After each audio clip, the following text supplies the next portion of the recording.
webinar format. So we can't hear or see you, but you can see the presenters, of course.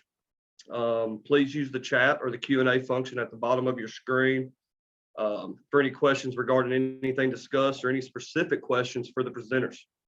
At the end of this session, we've allotted some time to get a few of those questions answered and get some of that stuff discussed.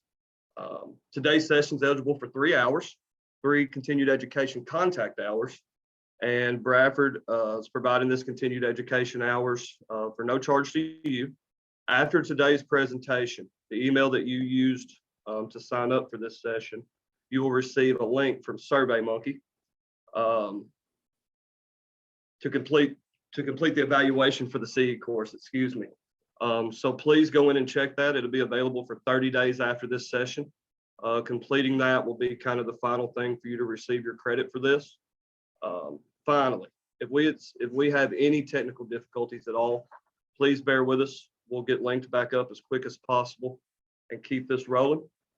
So yeah. So now let's get this thing started. Now that we've got that out of the way, I'd like to introduce our session. We're excited today. Today's session is titled Suicide and Substance Use, Understanding the Link. Our first presenter today is going to be Zach Lungwood. He is a licensed professional counselor and has served as our Vice President of Clinical Services and Accreditation for Bradford. He's had multiple roles within this company for the last 11 years. Our second presenter is Miss Ann Young. Miss Ann Young is our Director of Residential Programming for Bradford's Cornerstone of Recovery campus here in Tennessee. She brings over 35 years of experience in addiction and suicide prevention for today's training. Both presenters will, of course, tell you more about themselves and their background during this presentation. I hope you enjoy. At this time, I'll turn it over to Zach. Thank you. Thanks, Cody. Hopefully everybody can hear me. If I can just get a yes from the chat that I'm being heard. Morning, everybody. Welcome to our, thanks for the yeses. I'm watching the chat, so if you want to communicate with me, that's usually the best way to interact with me during the sessions. Lots to do today. Welcome to the third quarter training. If you've not joined us before, welcome. If you're returning, welcome back. Lots to tell you about this month. It is National Suicide Awareness Prevention Month, as well as National Recovery Month. So it's very fitting that these two topics converge for this session today. So I'm going to be watching the chat. Let me know if you have any questions. I have a lot to tell you before I turn it over to Ann here in a little while.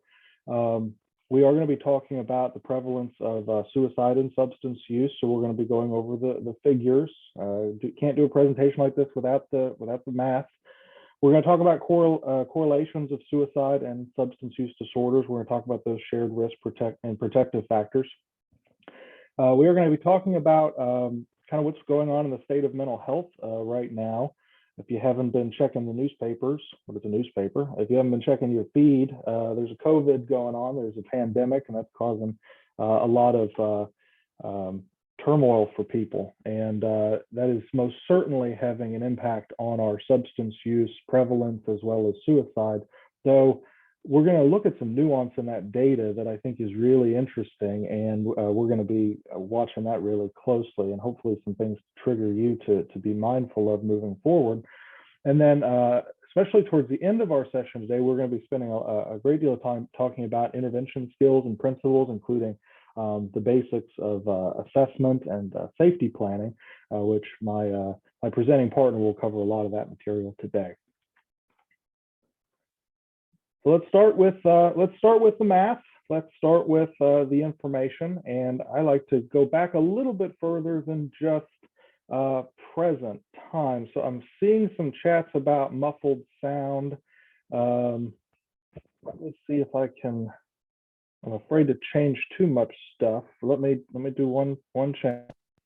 Is that any better for people, or is that worse? Better. I'm seeing better. Okay, we're going to go with better. Hey, it's progress, not perfection, right? Okay, so let's start by looking back a bit. Let's go back all the way before COVID times. In 2019, we had a record number of Americans dying because of drugs, alcohol, and suicide, and we have the breakdown of those numbers there. almost 48,000 people dying by suicide, 70,000 people dying from overdose deaths, and 70% of those were opioid related. We're going to be talking about opioids a fair amount today, and almost 40,000 individuals dying due to alcohol related deaths. These three categories of deaths are, you can combine them, and in the research, they talk about these as deaths of despair or diseases of despair, in total amounting to 156,000 deaths in 2019, which was up nearly 50% over the last decade.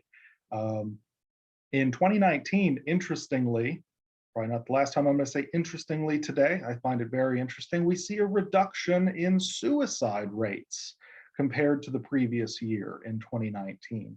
That was the first decline that was recorded since 2005. That's very significant and a positive direction, though we're going to have some caution notes about that today. Look a little bit closer about deaths of despair. This research is not all that old in terms of how long people have been looking at this. This is kind of a 20th century focus area. A lot of it looking at the social impact of when people die, but also the economic aspects of that. We're talking about people leaving the workforce and what impact that has on society. And so a lot of the research has historically really looked at typically the quote middle working class, heavily focused on white Americans, though we see over the last especially 10 years and really since COVID is a lot of increase in this area among minority populations, Latinos and Black Americans and Asian Americans, and that's what you see there at the bottom left-hand side of your screen. So, we know that COVID has had a propelling factor with these deaths for all races, including whites there at 13%, but that pales in comparison to the 45% increase, 42% increase respectively among Blacks and Latinos in this data. So this is an area to watch even before COVID occurred. And then, of course, COVID happens, and we see things like people reaching out to the SAMHSA disaster distress helpline going up almost 900%. CDC reporting 13% of adults said they're starting to use alcohol or drugs or increasing in their substance use because of pandemic-related stresses. There's a survey called the U.S. Household Pulse Survey that indicated that there was a threefold increase in adults reporting symptoms of anxiety and depression. You see things, kind of tangentially with eating disorders going up almost 80% increase of people reaching out to the helpline, all while we're seeing data, not so much preliminary anymore, but depending on your source, you're going to see a 90,000 to 100,000 plus people dying of overdose deaths in the period ending in the end of 2020, and that continued its trend largely through 2021, and we're still seeing a lot of it now, year after that. And what causes all of this despair? Things like unemployment, financial instability, housing instability, social isolation, lack of daily structure, things that were risk factors for people before COVID, but then really amped up because of COVID. I'm showing a couple of graphs here on the bottom. It shows unemployment rates. And every time I've shown this figure in some presentations, people say, well, why does your graph kind of like cut off? There's just a stark up and down line at the right-hand side of it. That's not the end of the graph. That's how quickly it went upward. That's the drastic increase for all of these groups. Housing still is a major problem in many parts of the United States and the world. Inflation is not helping that situation. People do not have access to housing that they can afford due to low wages, not keeping up with inflation, but also just the dramatic increase in housing costs, period. And that's what the bottom right-hand side graph shows, where just rents are just out of reach of most working people. And these are working people. During COVID, especially early on in 2020, there were these stay-at-home orders that further disrupt our daily structure, ability for people to even get to work for many of these jobs we're talking about. You couple that with feeling isolated socially, disconnecting from your family and your friend group. You see things happen during this time where there's a disruption in people getting resources for intimate partner violence. And there's data out there that's talking about 50% reduction in calls to these help centers. And you could look at that number and you say, oh, that's down. You want those to be down? Well, you don't really want those to be down, because what that's an indication of is people are not able to reach out for help. They are stuck in the place with their abusers, being physically harmed, as well as the emotional, psychological damage that goes with that as well. Child abuse and neglect reporting calls went down during this time. Why is that? Well, the children weren't in school in the typical ways that they had been. So the normal reporting routes, or teachers notice a change in behavior, they notice something disrupted, and they inquire about that, and then they make the reporting calls. Well, it's really difficult to pick up on all of that when you're in the Zoom environment in the best of circumstances. Some children in the United States do not even get access to even being able to do Zoom school. So I'm seeing some chat here. Hearing about students reporting abuse calls made to DHR increases. We've been seeing that since then, more, as people have been going back to school. Most certainly those report calls are definitely going up. All within this, access to treatment, all kinds of treatment, not only substance use disorder treatment, but mental health treatment, in a lot of ways was disrupted, especially for those that were needing residential or acute level of care treatment. Some hospitals were not able to provide priority to those populations like they might have been able to do more of prior to COVID. Once COVID happened and they had increased restrictions, or they had to turn beds over to treating that population. We know that mental distress is going up. This data talks about some differences between 1993 and 2019, and pretty much a doubling of responding about extreme emotional problems and distress that were experienced in the last 30 days. And this graph shows inequality, not only based on race here, because it shows difference between whites and non-whites, but also those who had some type of college versus no college. So access to education typically creates more income, that creates a better social safety net for individuals and families, and we have a rising inequality between these two groups. It's not just a United States problem, it's a worldwide problem. This is some data directly from kind of 2019, 2020, when COVID was really at its peak. Worldwide risk for anxiety and depression that was specifically associated with COVID was higher for, these are generalities, women, younger adults, individuals of lower socioeconomic status, those living in rural areas, and those who themselves were at high risk of COVID infection, possibly due to an immunodeficiency or pre-existing condition that put them at high risk, and those with longer media exposure.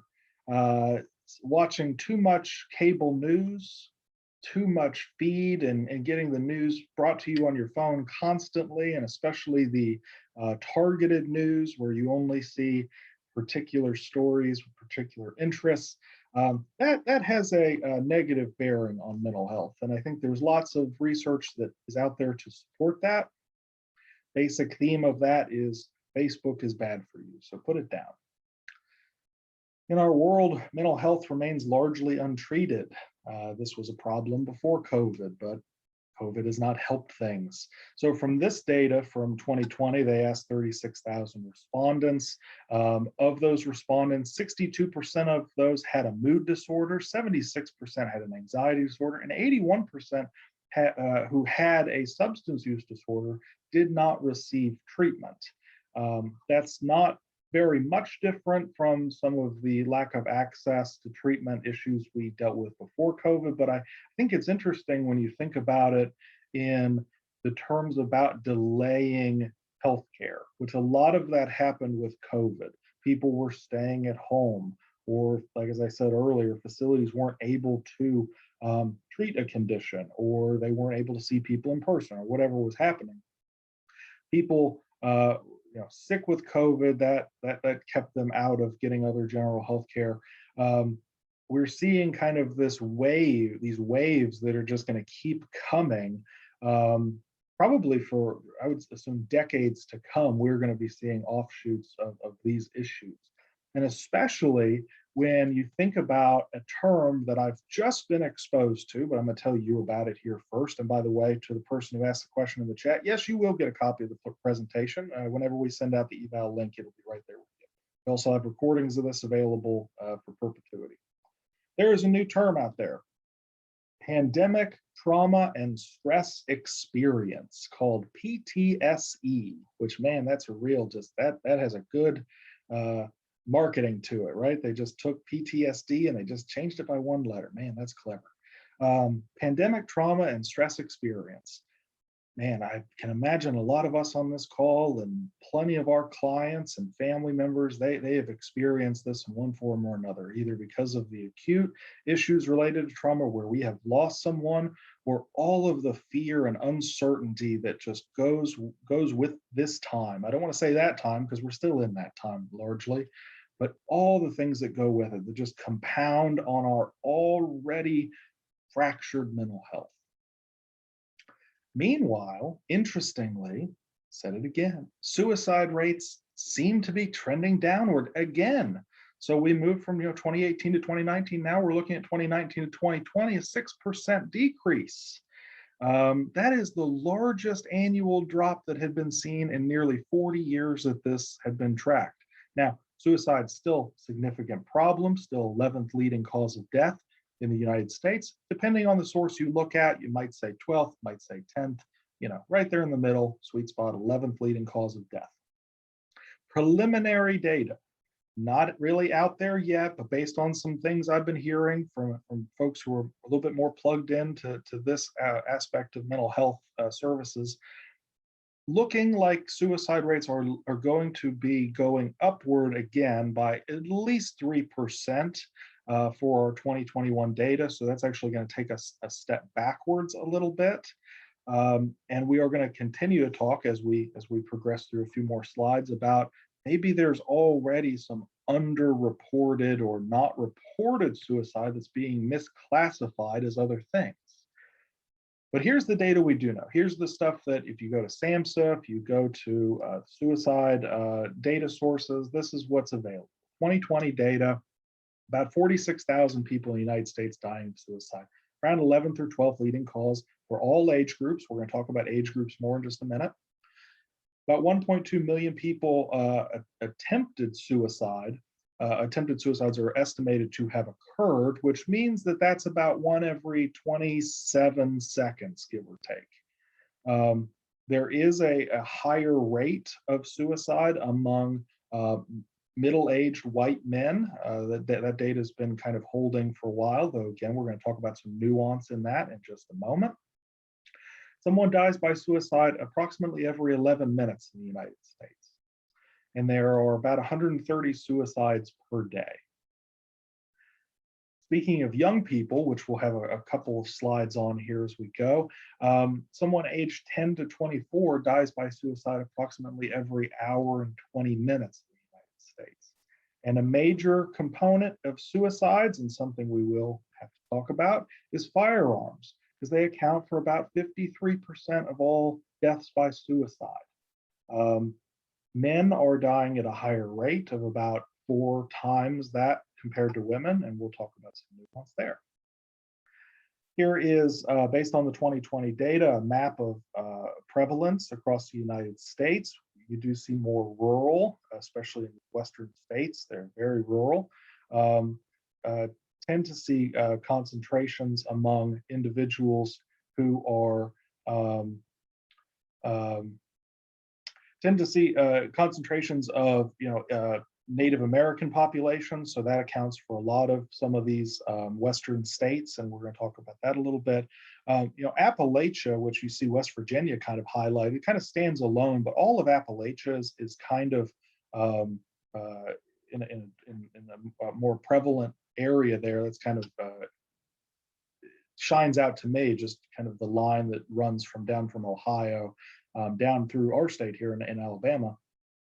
Now, that's an area that's been very hard hit by opioids and other substance use, including methamphetamine. You see a lot of opioid use in these Western states as well as methamphetamine. A lot of deaths related to overdose, especially peaking over the last few years. So these kind of numbers go hand in hand in a lot of ways.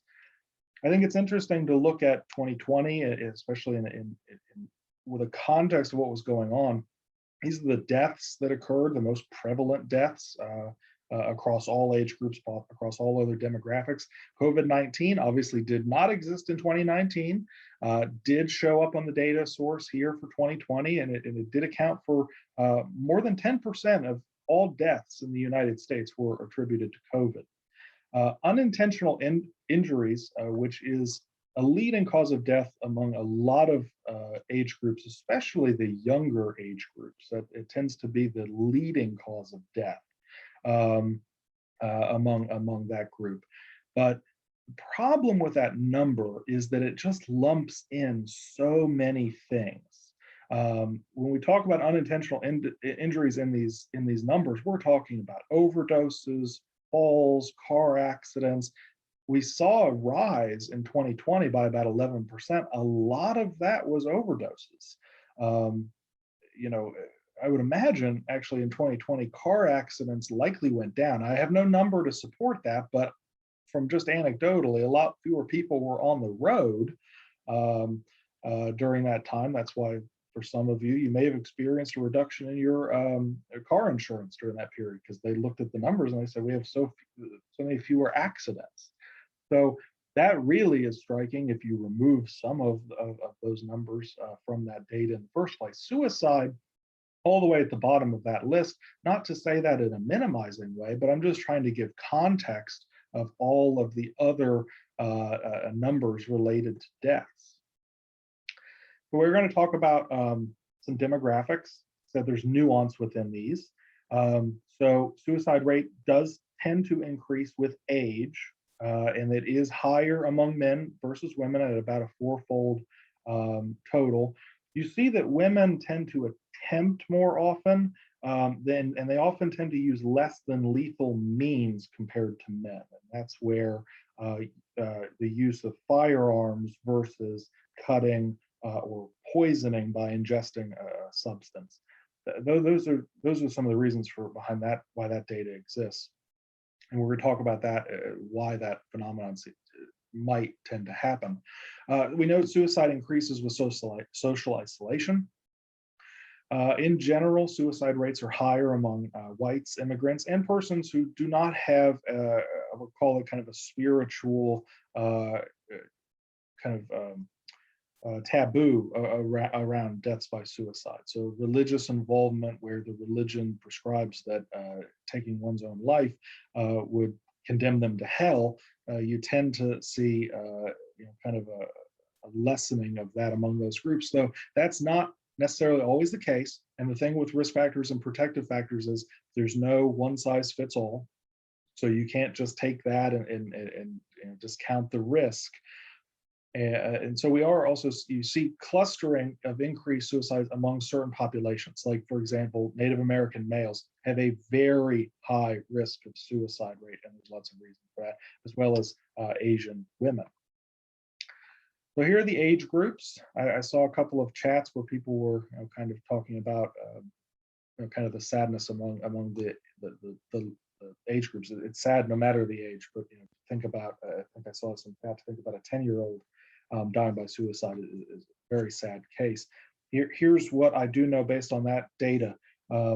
Attempts to die by suicide for the age group 10 to 12 has quadrupled, 4 times increase in the last 20 years, so since 2020. And there are a number of things that I am reading about and hearing about among young people today of just an escalating mental health crisis for this age group. You see age 15 to 34, second leading cause of death, again, right behind accidents, accidental injuries. That is always number one. Typically, third leading cause of death, just for your edification, is homicides for that group. Someone's asking about 10 and under.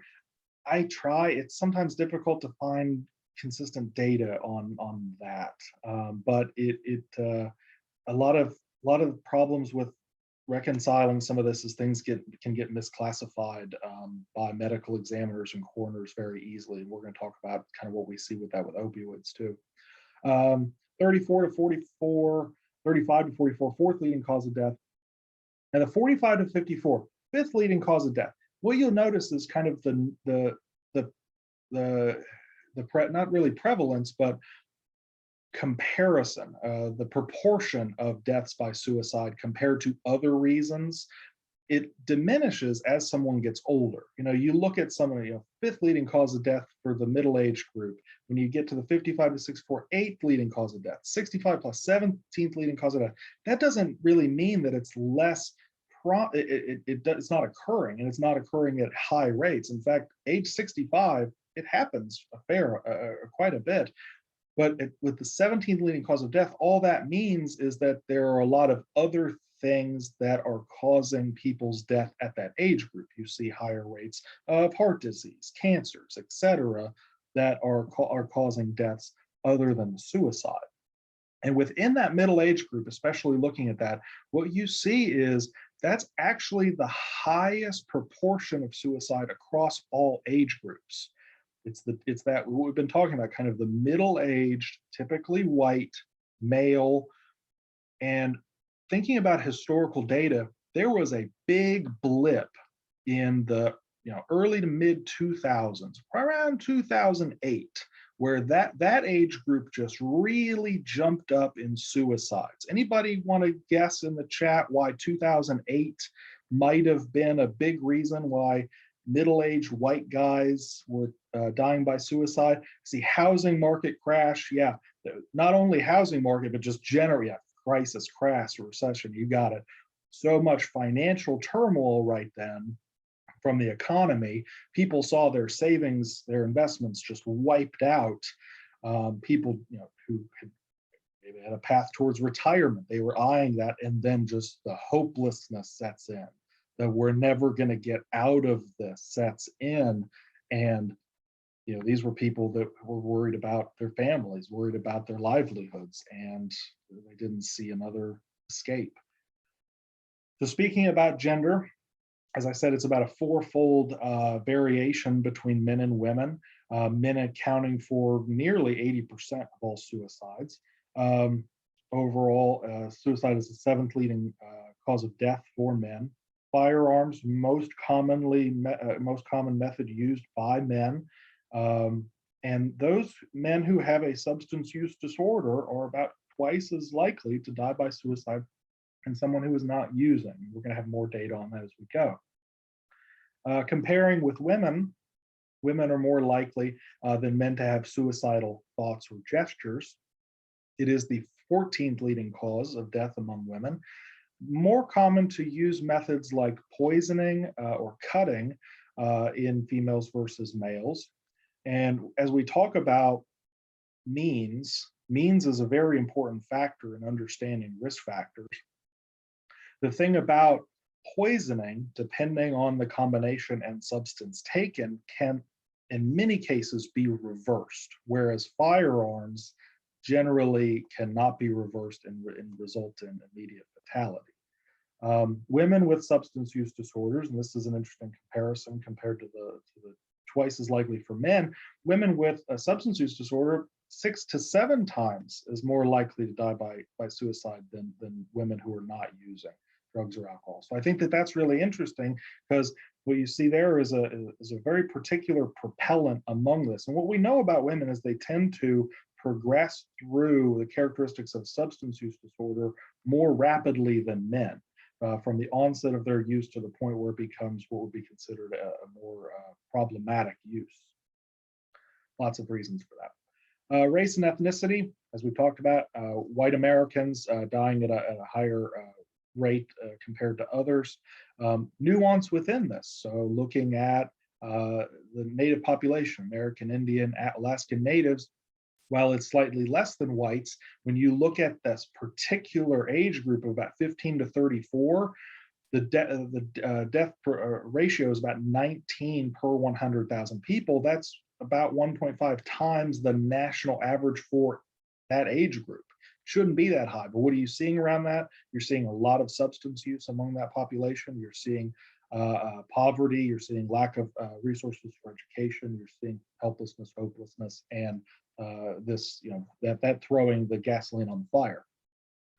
I have the data up there for other races, ethnicities. You see Asian Pacific Islanders, about 6 per 100,000, African Americans, 5.4 per 100,000, and Hispanic, 5.3 per 100,000. Those ratios don't tend to change very much, though I will talk about some things we're seeing, especially among communities of color, especially since the onset of COVID. We have some slides on that coming up. You do see a lot of variance. There are still the at-risk populations I talked about, especially for Native populations. Individuals who have suicide in their, I want to say kind of within their circle, those who were bereaved by friends, family. There's a factor with suicide where it tends to replicate a bit. You see that in call it copycat kind of suicide rates that tend to happen in communities, especially among younger individuals, but it applies to all. Individuals who engage in suicidal self-injury. Self-injury is not the same as a suicide attempt and needs to make sure we are always looking at those two things as different, but there is a habituation that occurs with self-injury where that becomes a tool, and either by accident or by design, people can move that behavior into suicide. Not all the time, so don't misread me on that, but it definitely can be a factor. Individuals who have attempted suicide have a higher risk. We're going to talk about that a little bit more.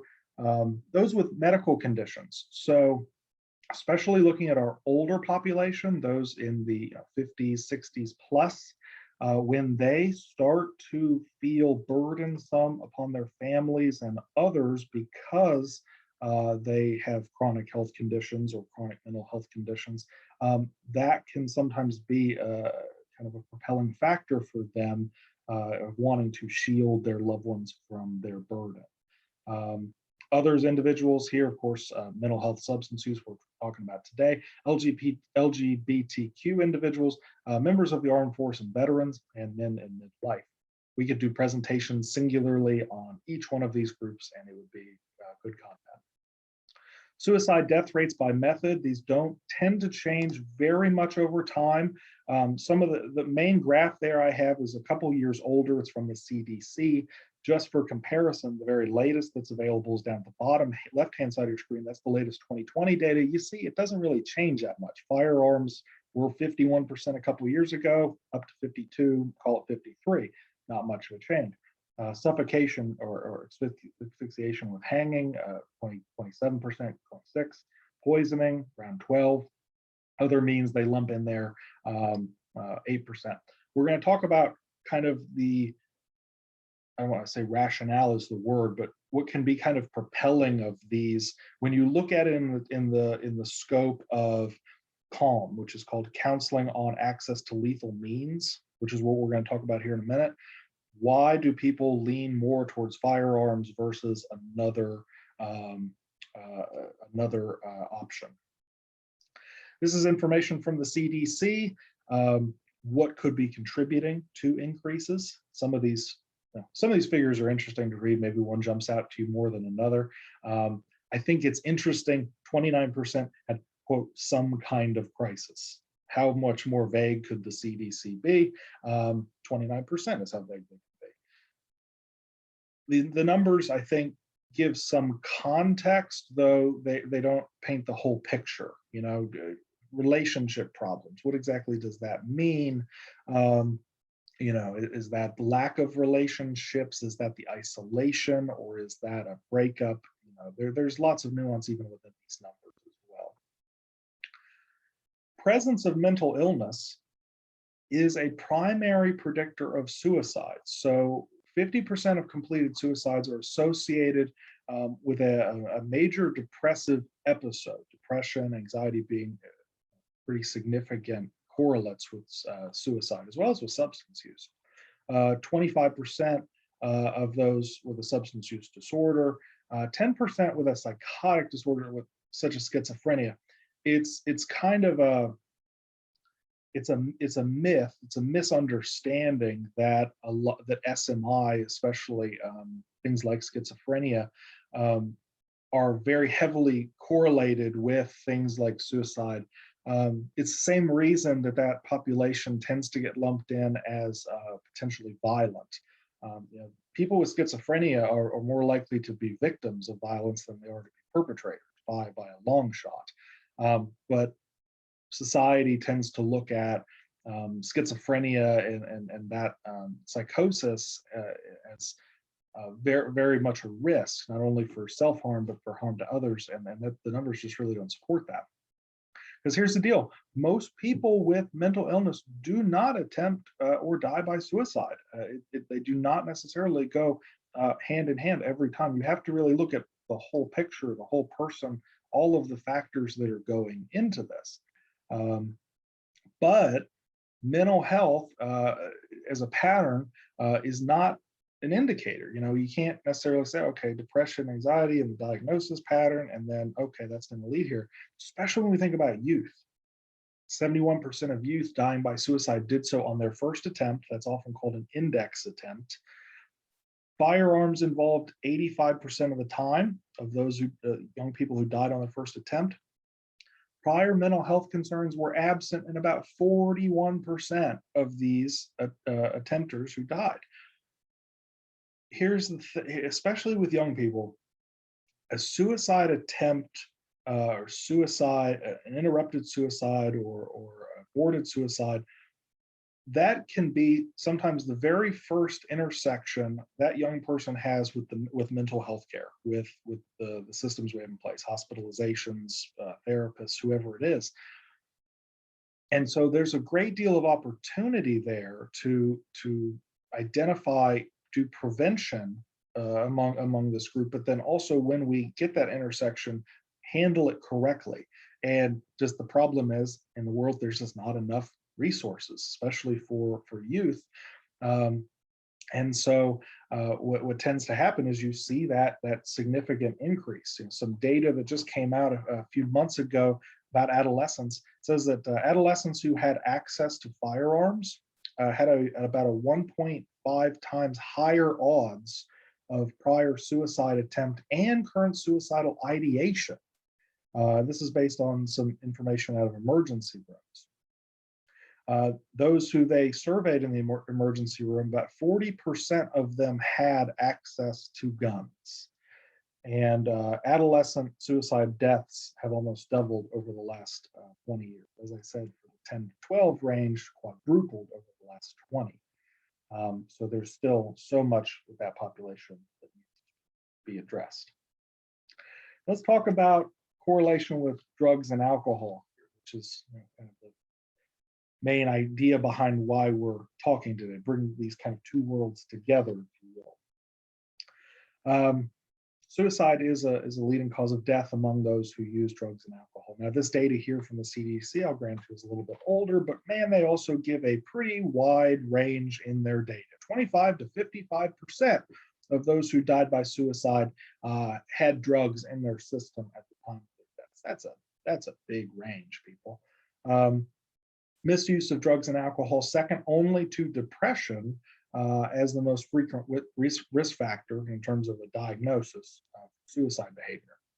In general, people with an active substance use disorder are 6 times more likely to die by suicide than the rest of the general non-using population. And there, you know, you think about kind of what this pathway is that someone is walking down. So they have a mental health diagnosis, disorder, fill in the blank with what it is: depression, anxiety, substance use, often in combination. Really, I mean, the world used to kind of exist as mental health was over here, drugs and alcohol were over here. It's co-occurring. I mean, if you think about the people that you're working with, these things go hand in hand. Many individuals with a substance use disorder also meet criteria for major depression. 90% of those who died by suicide met criteria for at least one diagnosable psychiatric condition. And there's this correlation between the emotional distress and the substance use. It's a chicken or the egg concept. Which one came first? Is someone self-medicating with drugs and alcohol because they have depression or anxiety? Or do they start using drugs and alcohol even recreationally, just using, and that then altered their mental state and then created the perfect storm for the development of depression and anxiety. I saw an article just the other day, relatively new, though I don't think the idea is very new, but they put some data behind kind of the initial use of alcohol for individuals, especially thinking about how this impacts our young people. They said that even one ingestion of alcohol changes the brain chemistry from there forward. Now, the severity of that likely depends on a lot of other factors, pre-existing conditions, things like that. But I do think it's important to note there. Only about 50% of those who died by suicide had a known condition. That's a very important part too. Doesn't mean that everybody that dies by suicide, you can have that kind of look back, kind of that post hoc analysis and say, okay, the depression that they're diagnosed with likely was a contributing factor. For a lot of times, you're looking at someone who's died by suicide, and when you think about it, you're like, okay, they likely would have met the criteria, but they were never diagnosed, they never received any treatment, there were no resources, they didn't seek anything out. So, doesn't necessarily mean that if that was the case, what would happen is everybody would have kind of a flagging system for these diagnoses, and maybe do more prevention efforts. But there's lots of people who are not getting these resources, so they don't get in front of providers who ask these questions. So it's an important concept there. So you're taking this mental health disorder, whatever it is, depression, anxiety, substance use, or a combination, or you're adding in stressors in the environment, work issues, financial hardship, relationship problems, isolation. And then if you add on to that some impulsivity or some decreased inhibitions, which alcohol and drugs can certainly add to that as a propellant, but also there's kind of a personality characteristic that can exist with that too. You add that on top of it, that's a pretty dangerous combination. That increases a lot of risk here. Persons who are dependent on substances often have a number of these factors. As I said, there's a lot of co-occurring conditions. So not only the diagnosable mental health issues, but also, people who come into treatment, they're often coming, they're not often, they're coming in because something has become amiss. They've been terminated, or they're unable to pay their rent or their mortgages because of the money spent on drugs and alcohol. They're having the relationship problems. They're getting the ultimatum from friends and family to stop using. They're putting themselves in increasingly risky situations. They got the DUI, they got the PI charge. There's increased pressure on them. So there's a lot going on in that picture. And then what you end up having is those with, take here, an alcohol use disorder, 10 times greater risk for suicide compared to general population. Opioid dependent individuals, 6 times greater for suicide.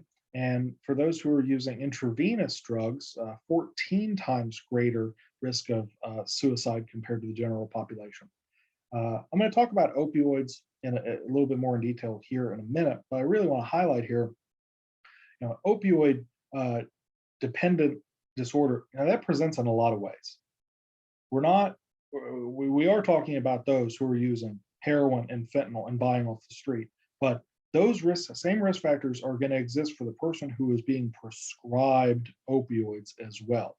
So we're talking about a lot of the population that has chronic pain problems that are very opioid naive, and they're getting them legitimately from their doctors. That is still going to create an increased risk factor for them because of the way that these medications work, these drugs work. They have a depressant aspect to them, and then of course they disrupt a lot of things once you remove them. I've heard countless stories about family members of people that I have spoken to, interacted with, who did not understand what they were on and caused havoc in their relationship, caused mental health compounding of problems for them that were not necessarily there or to that degree prior to the kind of chronic use of these medications. Let's talk about alcohol for a minute, because very important to talk about alcohol. It's very common. I imagine a lot of the clients who you work with ingest alcohol to varying degrees. Maybe you don't necessarily work with the substance use disorder population. I know that a lot of you on here don't necessarily, because we have 669 of you right here on the call right now, as I just looked at that. And I know that you're doing a lot of different work. You're counselors, you work in hospitals, you're interacting with possibly school systems, things like that. Alcohol is out there. It's legal, it's socially sanctioned, and so it is a risk factor. Yeah, I see some people saying they're working with veterans. Absolutely. Alcohol use among veterans and active military, very, very high.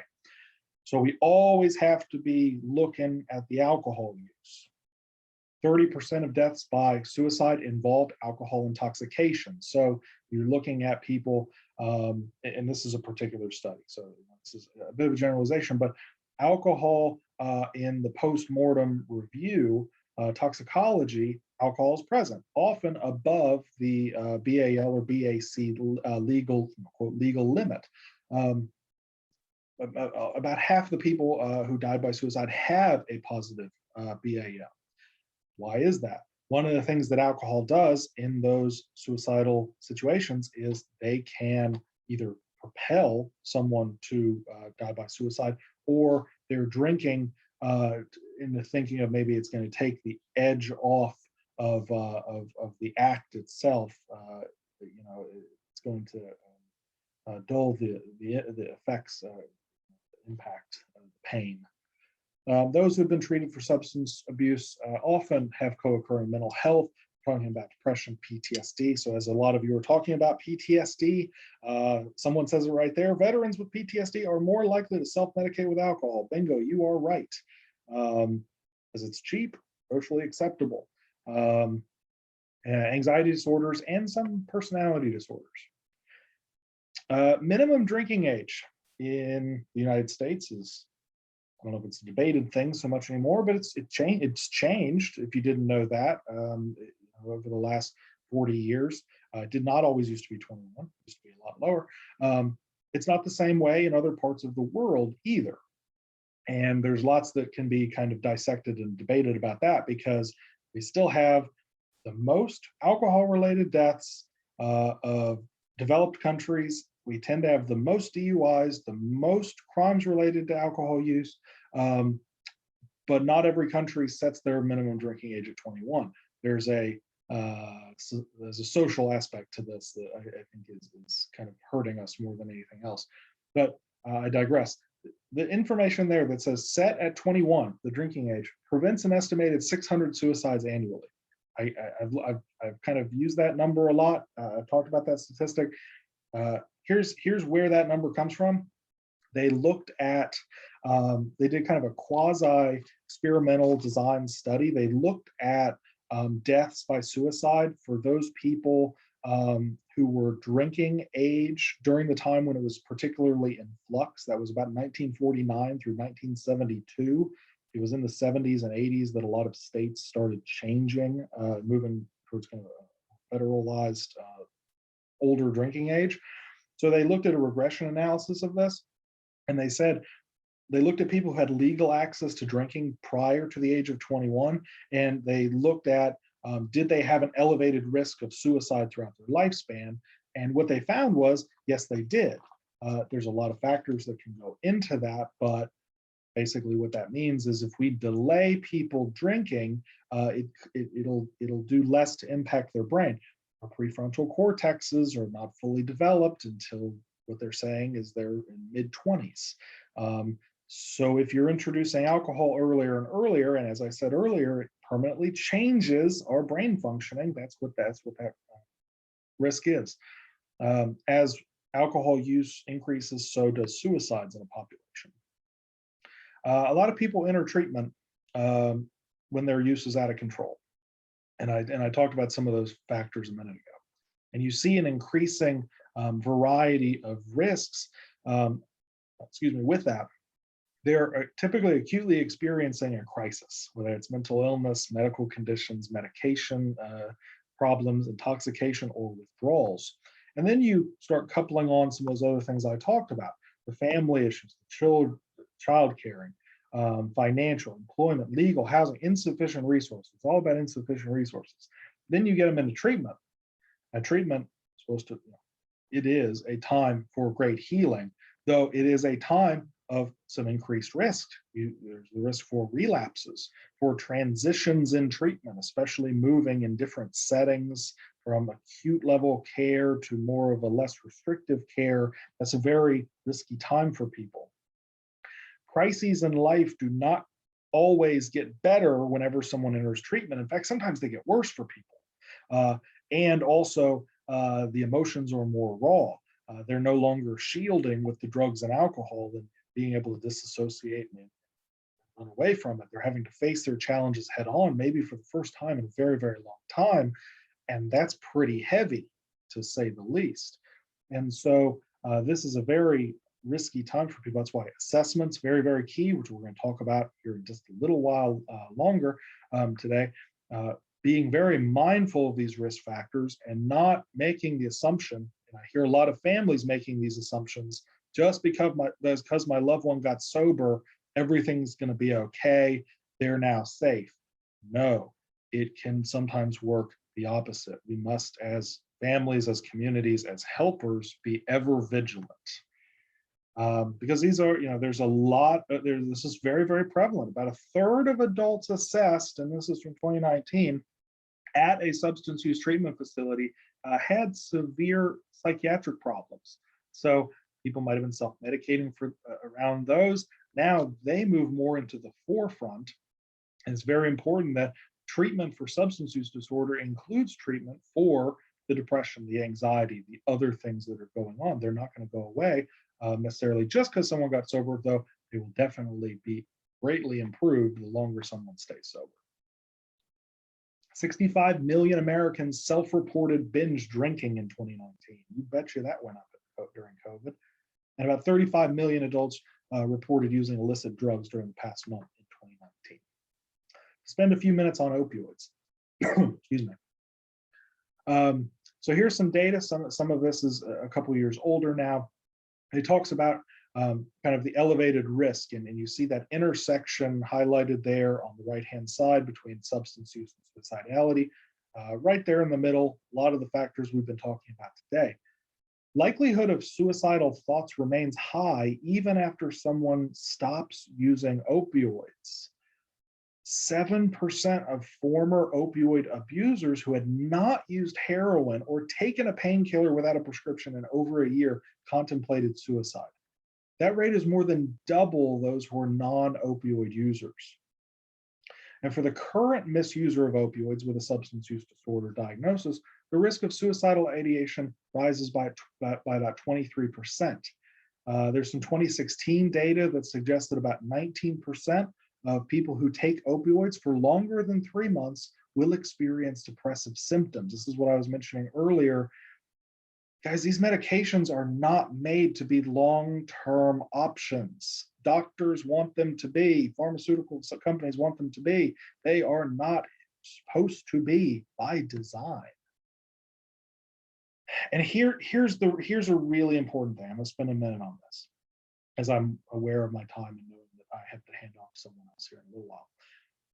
Suicide gets miscategorized a lot.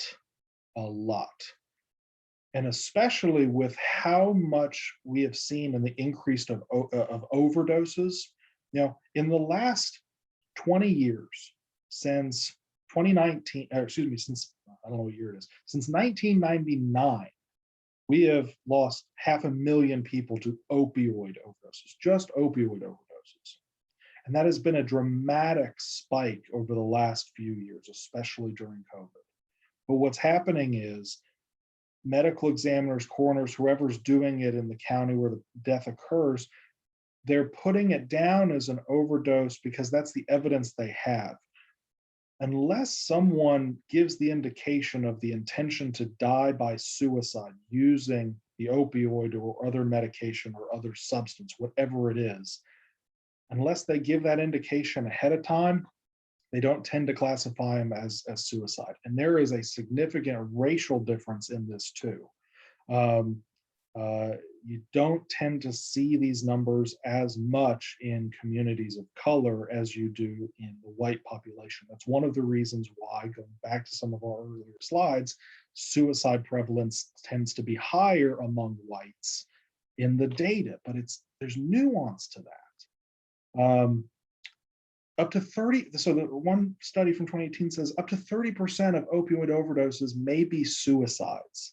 So if you take that number, if we had 100,000 people die by overdoses last year, let's take 30,000 of those, throw those on the 47,000 who we know died by suicide. Now we're talking about 77, 78 by whoever can do math, 1,000 people dying by suicide.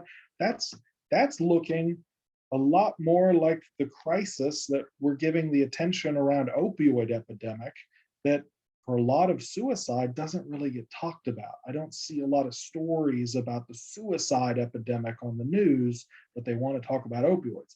They're both very important, but this is kind of creating this hidden epidemic, pandemic, if you would. Going back again to even further details about people who are misusing prescription opioids, they're 40 to 60 times more, 40 to 60% more likely to have thoughts of suicide. And those with a prescription were twice as likely to attempt suicide compared to those who were not misusing prescription opioids. Now, a lot of the data coming out of the last couple of years is very preliminary. And so we talked about some decreases over the last 2 years. That decrease is definitely not the same for all age groups, gender, race, or location. Pandemic's toll is going to continue to have waves moving forward for years. Talking about the difference in along racial lines, there's some studies, especially Maryland always has lots of studies, lots of information about drug use and mental health. But there's a study in Maryland showing opposite trends among Black versus white citizens, where you're seeing about half the number of suicides among the white population, but doubling among the Black community. Well, if you looked at that in aggregate, if you looked at the total of that, then it looks, it stays null. Double versus half decrease, that's the same number. But then if you dig into it, it's not the same. What we know about kind of acute disasters, looking back at like Katrina, which there's a great show on Apple TV right now. If you haven't seen it, 5 Days of Memorial, highly recommend, check it out. Anyway, what we know about things like that, very, very acute periods, suicide tends to go down in the immediacy of a crisis, right in the middle of it. I think there's something having to do with probably Maslow's hierarchy of needs and food, water, shelter kind of coming main priority. But then what happens is after the crisis subsides a bit, you see an increase in the months and years to follow. And you see that among the population affected there in Louisiana. We are going to continue to see that coming out of COVID with this post-pandemic trauma stress experience, as they're calling it. talking about propelling variables for a few minutes. Decreased inhibitions, as I talked about. Decreased inhibitions could exist, and that's what kind of got people into using drugs and alcohol, especially with what we used to call polysubstance use disorder, where it's just kind of a non-discriminant taking of whatever was available, seeking a new novel experience, sometimes at whatever cost. Lots of danger around that. Did that come first? Did that kind of personality trend come first, or did the drugs kind of add fuel to the fire? You take that, plus you add in a mood disorder, and that can be a pretty dangerous recipe. Here's the thing: alcohol can recreate that pretty much for anybody. If you drink enough alcohol, you're going to have increased likelihood of psychological distress, increased aggressiveness. It can propel the suicidal ideation, the thought of taking one's own life. And then that, if you drink, you can kind of move through that a little bit less burdensome in your head. And the user can start thinking about the motivation to complete the action a bit more because of the oppressiveness of the alcohol. They can also think, I said this earlier, alcohol might assist in the painless action of follow through if they get to the point where that no longer becomes a notion that they cannot conceive of. Also, alcohol constricts our cognition. It stops our ability to think things all the way through and think about consequences and generate good alternatives for what we're going through. And especially when we think about neurotransmitters that get disrupted with drugs and alcohol, serotonin being a really big one. Okay, so serotonin is a main inhibitory neurotransmitter. It does a lot. I mean, it does a whole lot. I mean, it's associated with our socialization, appetite, digestion, sleep, sexual desire, function, memory formation.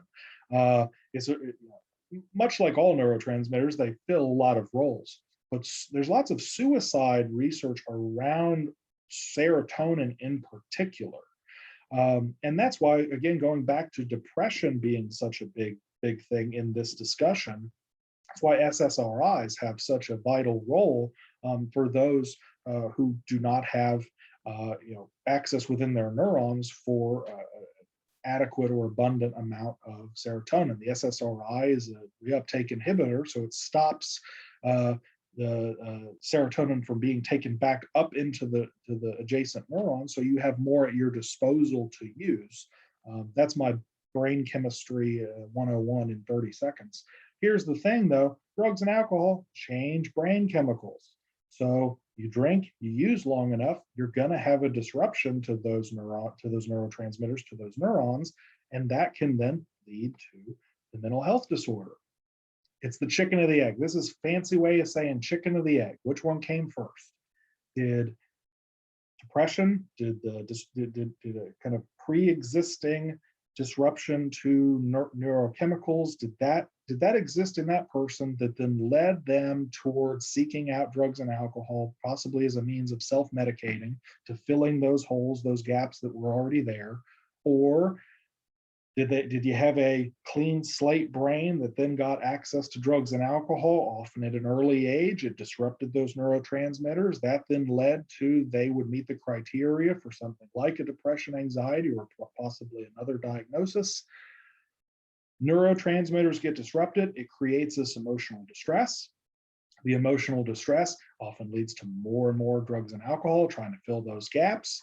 And then that drugs and alcohol can put people at greater risk for attempted or completed deaths by suicide. We're going to talk about risk and protective factors. So thinking about this screen shows you risk factors that are shared, meaning the risk factors on the left-hand side are risk factors for substance use. They're also risk factors for suicide. I've just kind of combined the concepts. On the right-hand side, these are shared protective factors for someone staying sober, as well as for someone to potentially not have an attempt or a death by suicide. There's lots of things. I'll probably reference this again and again. There's no perfect formula with risk factors and protective factors that says, okay, if this risk factor happens, it's more dangerous than this one because it's very individualized. My risk factor, a particular, let's say the most significant risk factor for me is likely not your most significant risk factor. It's like playing Jenga, the game where you stack the blocks and then you have to start taking them away from the top and the middle and the bottom, and it starts teetering. You never know, is it going to be this block if you removed it that causes the whole thing to fall over? Because for as many times as I've played that game, and I like to play the big ones where it's made out of 2x4s, I feel like there's more skin in the game if you do that because it makes a louder noise with balls. The thing with playing that game is you don't know if it's going to be that block in the middle that was holding everything up, or if it's that one at the bottom you can just squeeze out and it doesn't even seem to make a difference. It's a lot like that with risk and protective factors for people. I don't know what that one thing is that if we added it or took it away would make all the difference. But the cumulative, the compounding nature of this is what's really important. So a few things I highlight always when I talk about this: impulsivity, as I've mentioned before, especially propelled. Was it there before? Was it propelled by the drugs and alcohol? Presence of mental illness, which that's the big takeaway for a lot of things I've talked about today.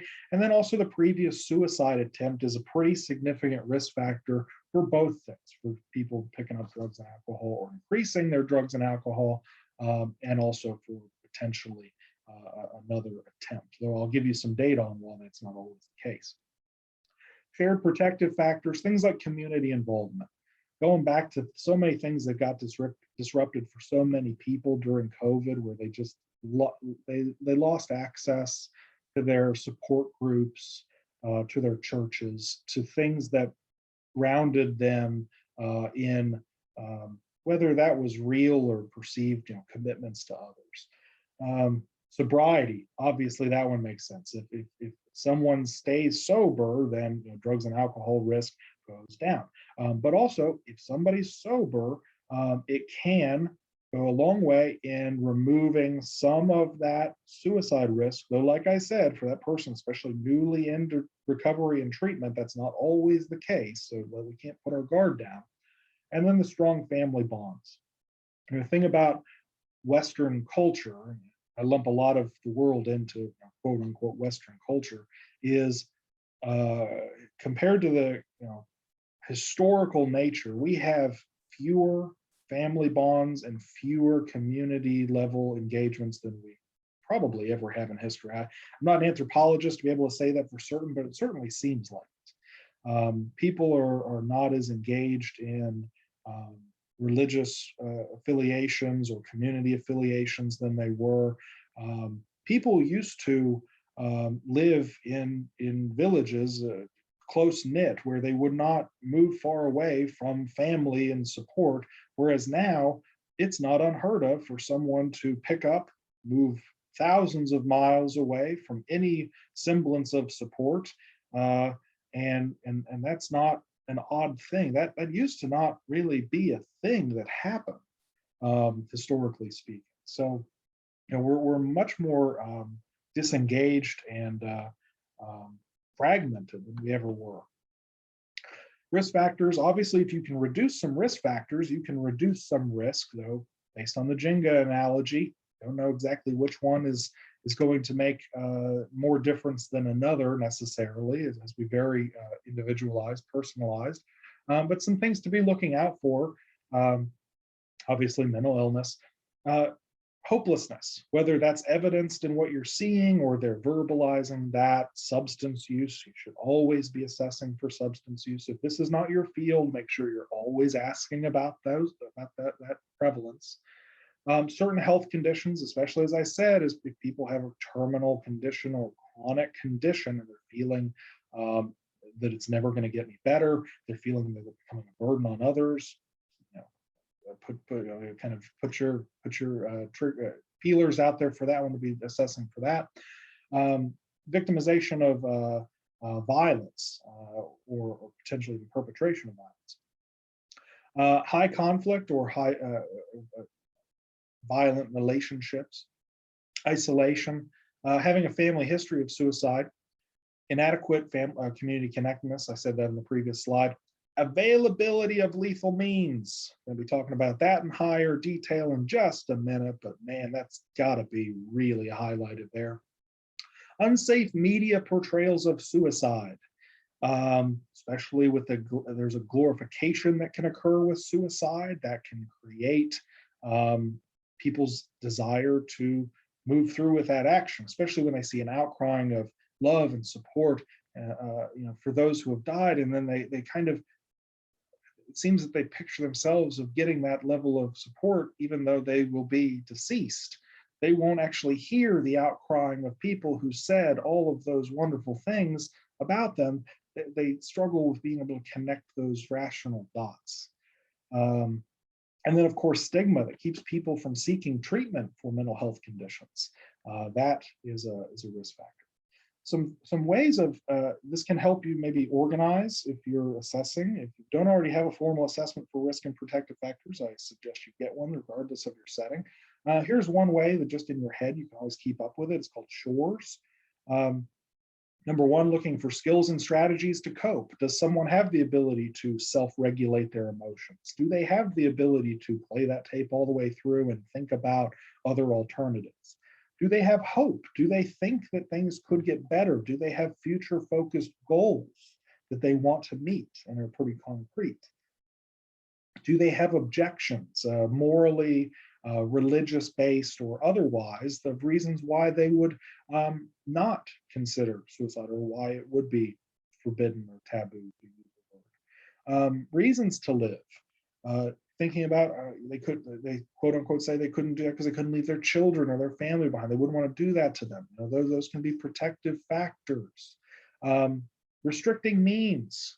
If they don't have access to firearms or other lethal means, that can be a protective factor. On the reverse, having access to those things unrestricted can be a risk, certainly is. Are they engaged in care? Are they receiving care? Are they finding connection with a counselor or a group or some other professionals? Are they willing to seek out that help? And do they have support? Support looks like so many different things for different people, so I don't want to push any laden values on that. Support and connectedness looks like different things. Some people connect through their hobbies. Some people connect through their churches, whatever it is. There's lots of means of getting connection out there. Maybe they're connecting with their workforce. Maybe that's they have close colleagues they feel very close to.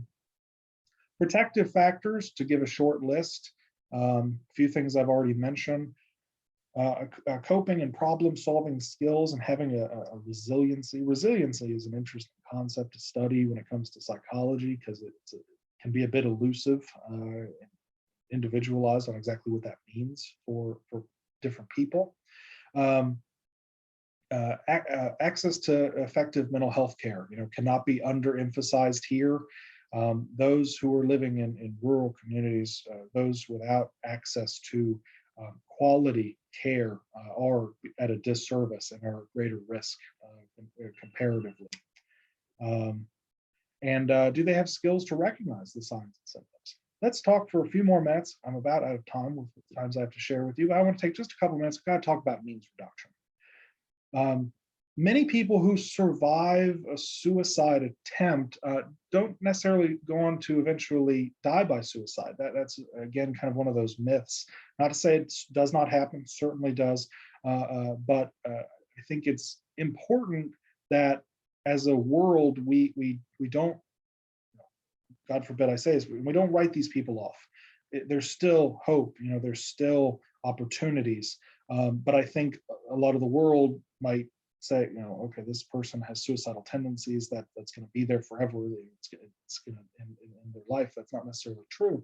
Problem is, a lot of people who do attempt to die by suicide, especially using a firearm, die on their first attempt. So it's that thing of like, well, what would have happened had they used a less than lethal means? There is a movie called The Bridge that came out in early 2006. It is about people who purposely go to the Golden Gate Bridge to die by suicide. And within that, they have discussion with people who have attempted to die and did not, and speaking with them about if they could take that back, if they could take that jump back as soon as they step from the ledge, the oh crap moment of it all became clear and they found that other option. How many people are we losing because they're using a very lethal means? Reducing the means saves lives.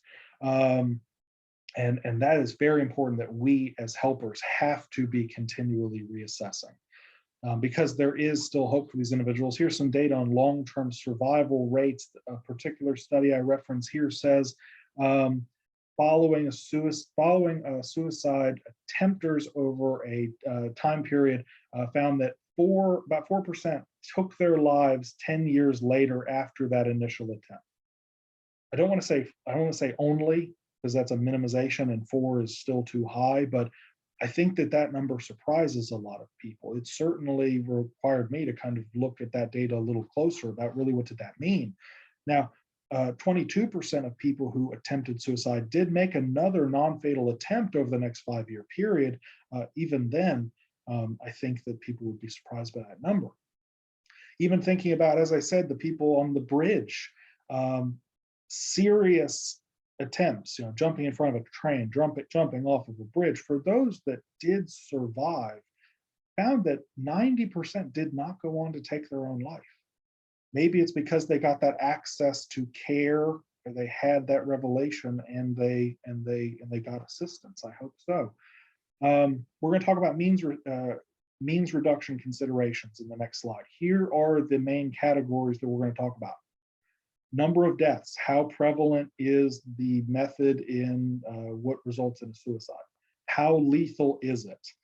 Meaning, for the number of people who use this method, what's the proportion of them that end up dying?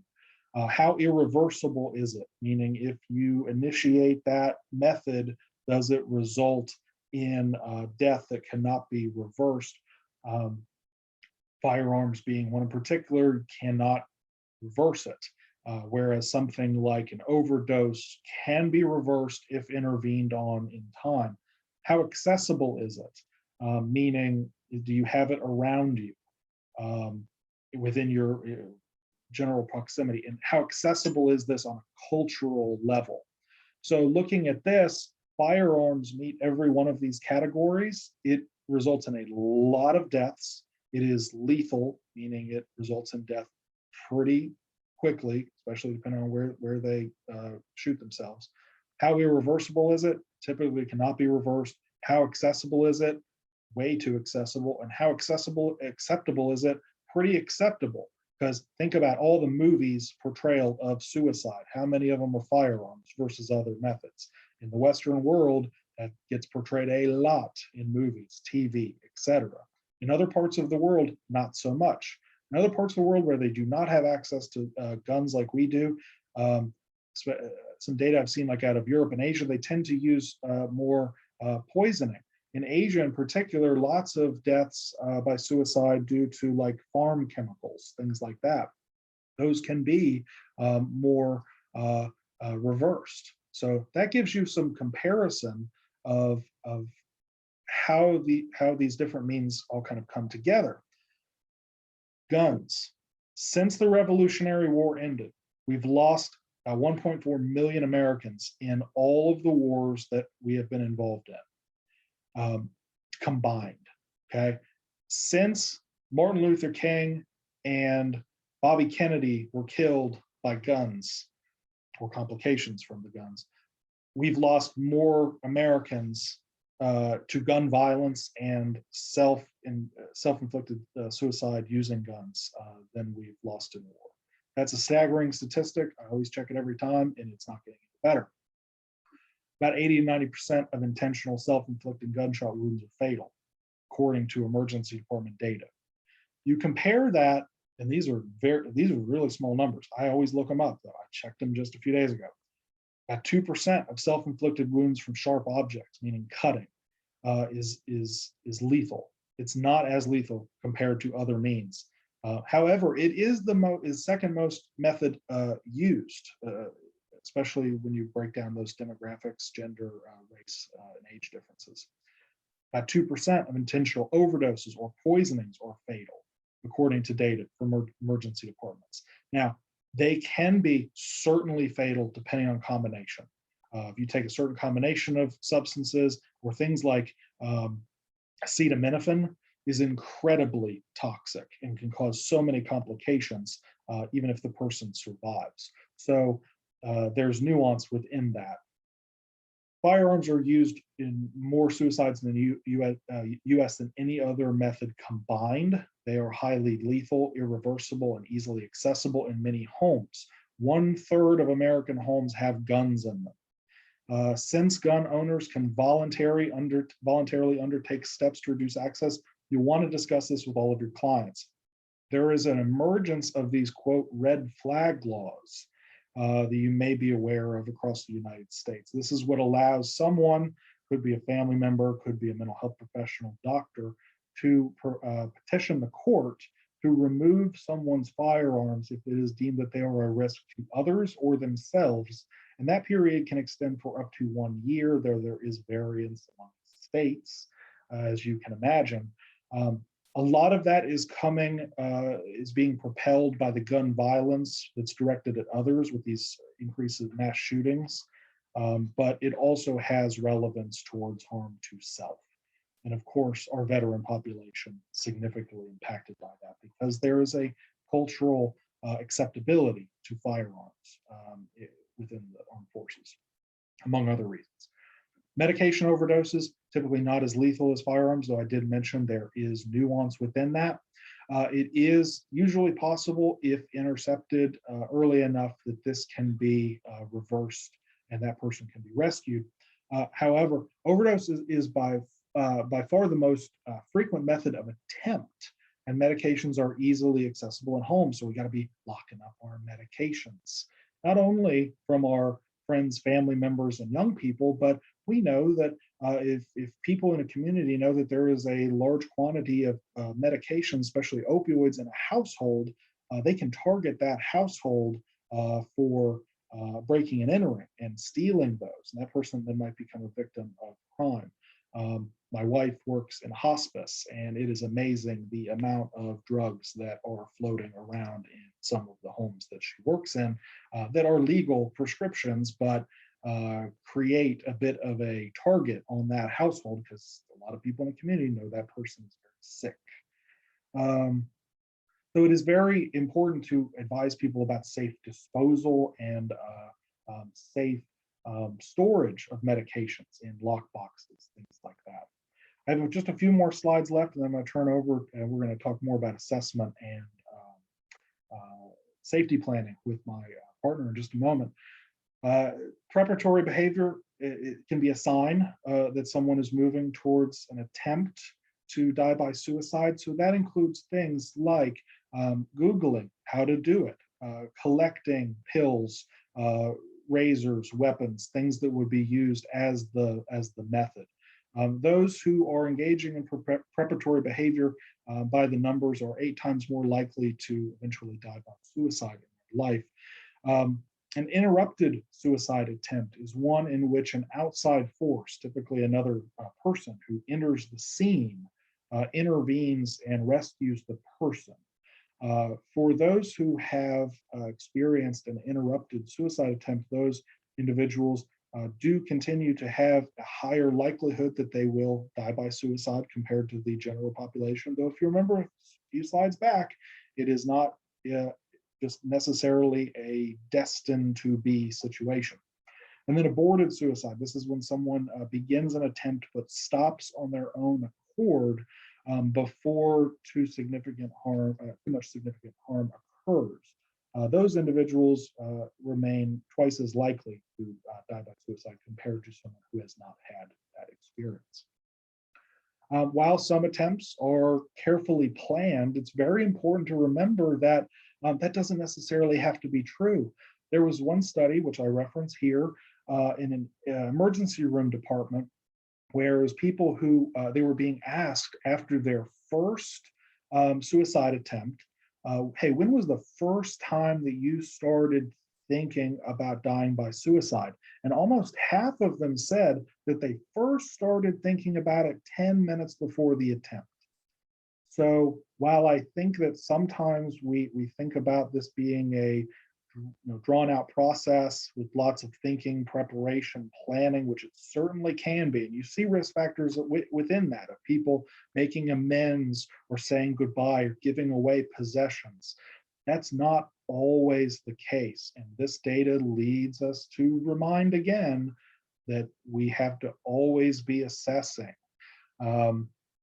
And while we're assessing, let's look for substance use, since as I've talked about today, that can put us at greater risk for death by suicide or attempts.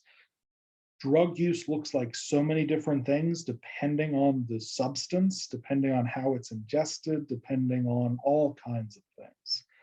And if you've been enjoying our series as we go, we're going to have some things next year that go into a little bit more detail about how drugs work, what to look for, comparison of the different drugs, and a lot more things.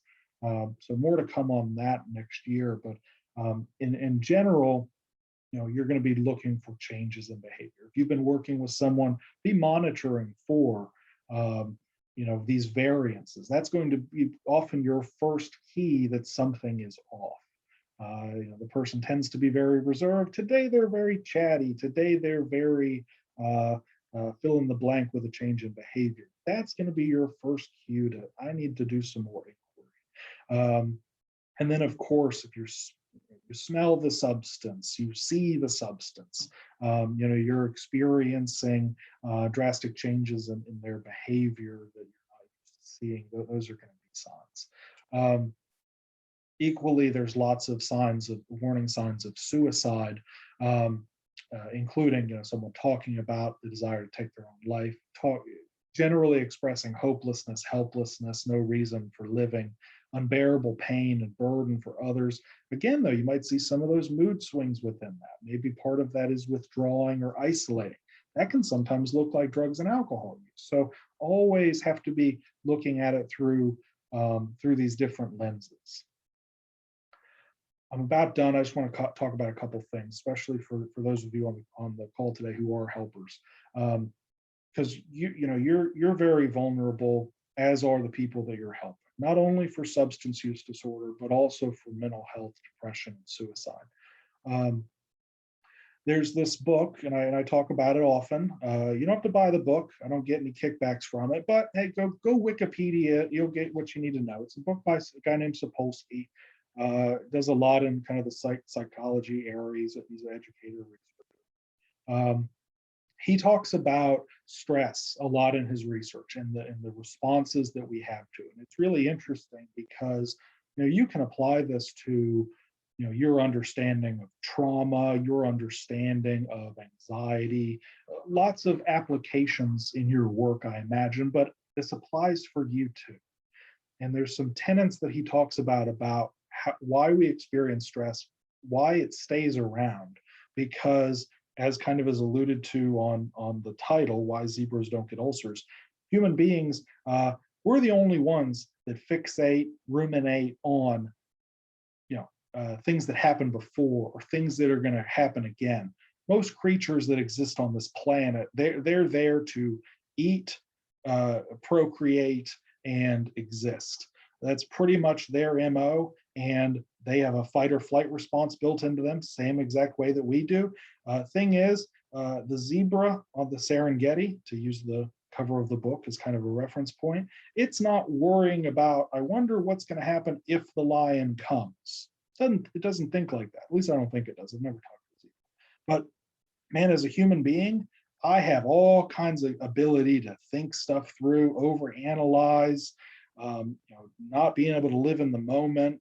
And what that's doing to me, it's creating all of this stress, and it's not allowing that kind of fight or flight response to work in the way that it's evolutionarily supposed to work. It's supposed to work as I have a response, I take action, and it dissipates and it's gone. I can live in this rumination for forever. And the things that contribute a lot to it are feeling like you don't have any control. How many of us feel like we don't have control? Thinking about COVID, man, I'm just reliving all of the times I sat watching the news. Remember, the news is bad for you, but man, just thinking to myself, I have no control over what's going on in this world. Not getting predictive information. I don't know how bad the challenge is going to be, and I don't know how long it's going to last. How many things in our life fall into those categories where I don't have an answer for you about how much longer this is going to take. You feel like you have no way out. It's just inescapable. This is, there's no other option. You think that things are getting worse. There's lots of things that I think we might be able to point to in our world or in our lives and say, it's not as good as it was, or man, things have gone off the rails here. And I don't have a shoulder to cry on. I don't have that social connection. I don't have that real support, because in reality, we're all dealing with all of these things, and it can be a challenge sometimes to find solace in that. How many of your patients have said things like that? How many clients, patients, whatever you say? How many of you have thought that? How many have you heard that from loved ones? I hear it all the time. This is what stress is. To put it in a summary, these three terms: inescapable, intolerable, interminable. You can't, if you feel like you can't get out of it, feel like you can't take it anymore, and you feel like it's never going to end. That's that research summed up into 3 words. If we can do anything for helping people to even reduce or eliminate one of those, even temporarily, where they feel some hope, where they feel like things might get better for them, or they can get the tools to get out of it, or whatever it is, it's a temporary and it's going to get better eventually if you work it. If we can do anything to help steer people towards that, we're going to do a lot for addressing suicide as well as substance use disorder in this world. And that's where those 2 things really come together, in my opinion. So I tell you what, gang, that's the end of what I talk about. We're going to give you a chance to kind of stretch your legs a little bit. We are going to take just a couple-minute break. We're actually going to change out our slides so that Ann, my partner, can take over a little bit and she can steer the ship. So if you need to step away for a minute, you got 5 minutes to do it. I'm starting the clock now, and we're going to switch over. So at about 10, almost 10:40, 10:39, we're going to start back. Okay, and we're going to have more time for questions at the end. So stay with us. Thanks for your attention so far.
You got that? That looks good.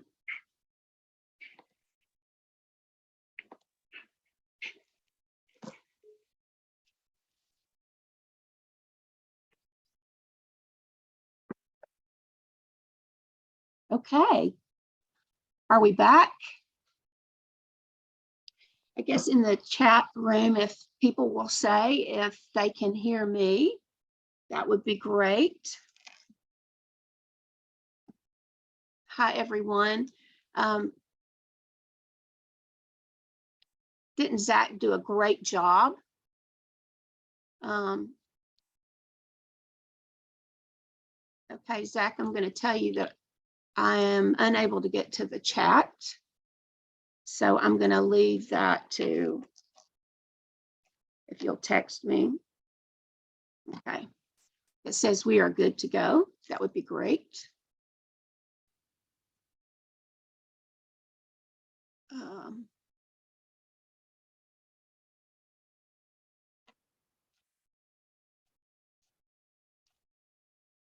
Okay, great.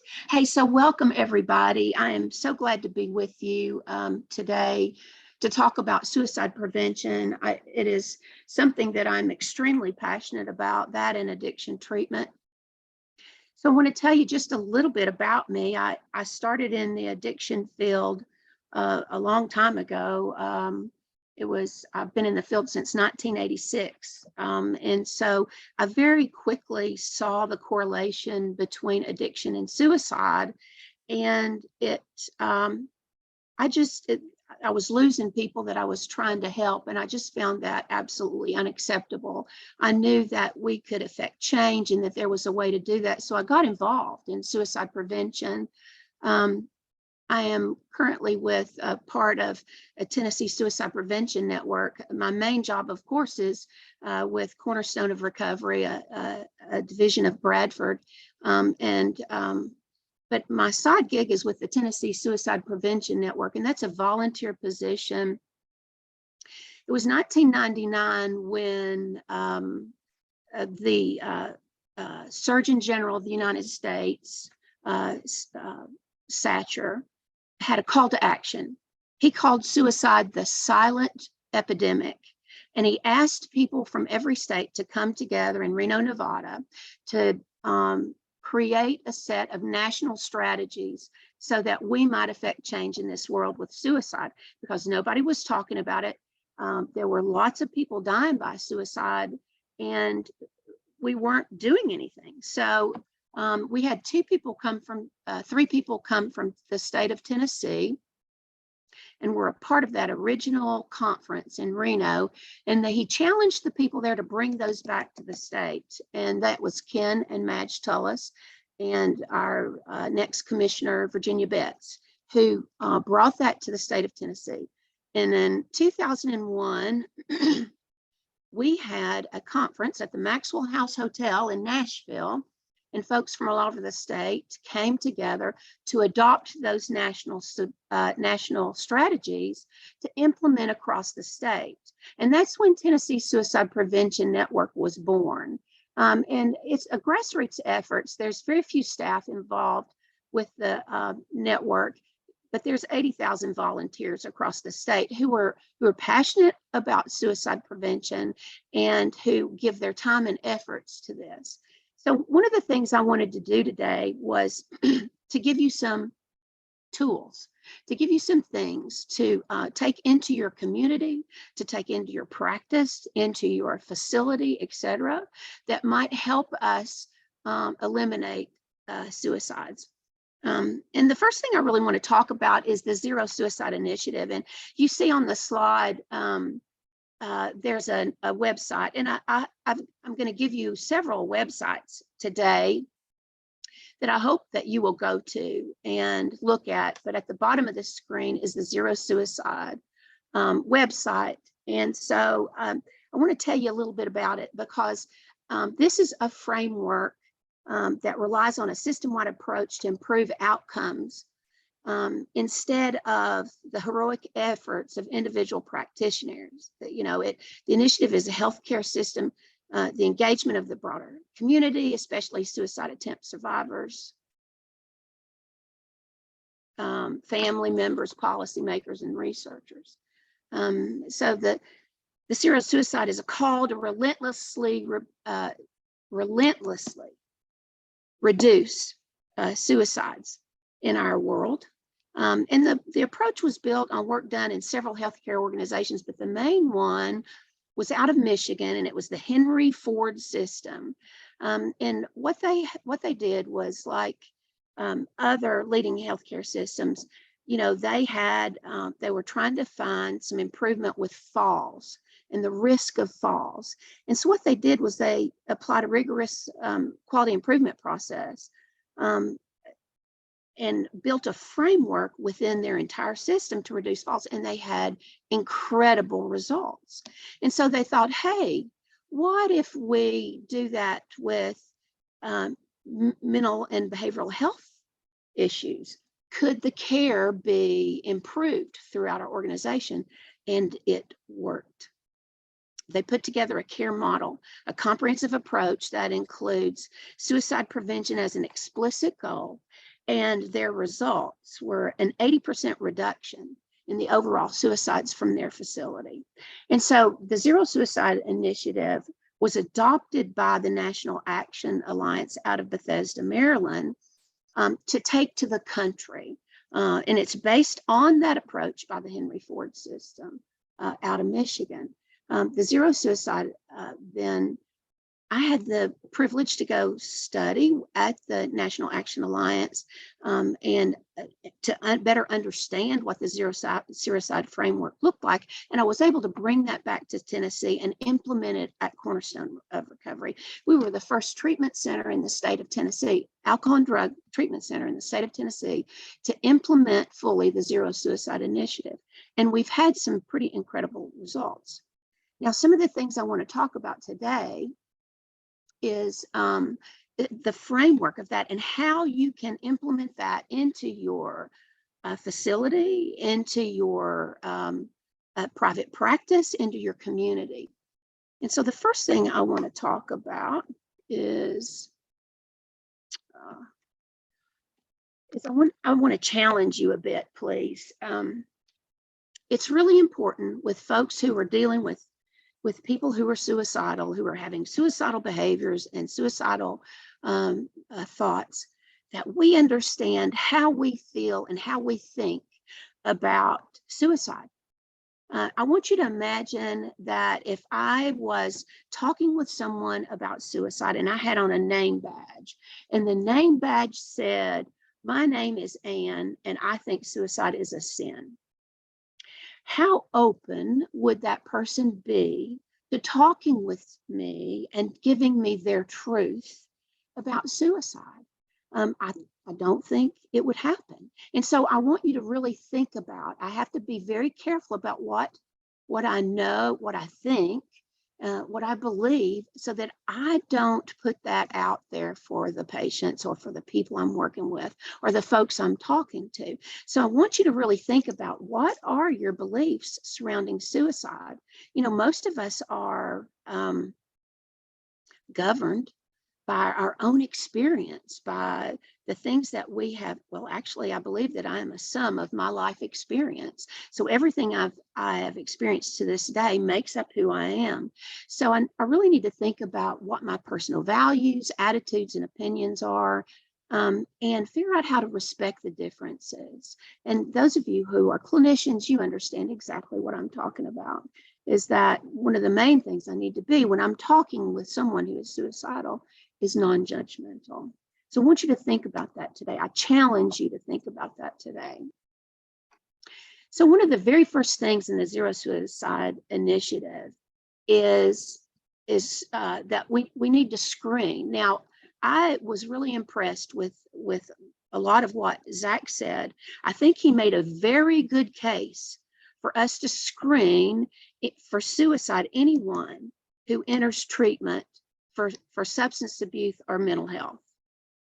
And I think that if it is not embedded in your policy or in your biopsychosocial or the things that you do when you talk to someone in the beginning, that it's really important that you add some suicide questions. And the questions can be as simple as asking, Have you wished you were dead, or could go to sleep and not wake up? Or have you actually had any thoughts of killing yourself? Now, I'm going to tell you just a little bit about Cornerstone. We have screening questions. We have 5 screening questions embedded in our biopsychosocial, so that when someone enters residential treatment for substance abuse with us, that they are automatically asked.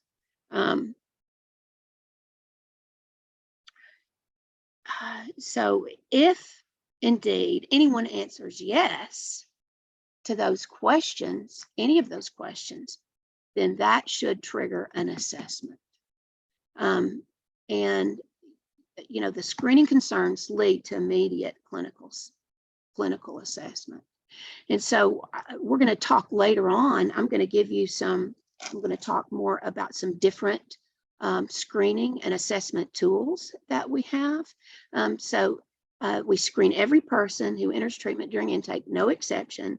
And then the assessment is triggered by answering yes to either any of the screen questions. Now, and we'll talk a little bit more about that. I want to remind you of why we are doing this. It's not just me saying it's good clinical care. It is Joint Commission says it's good clinical care.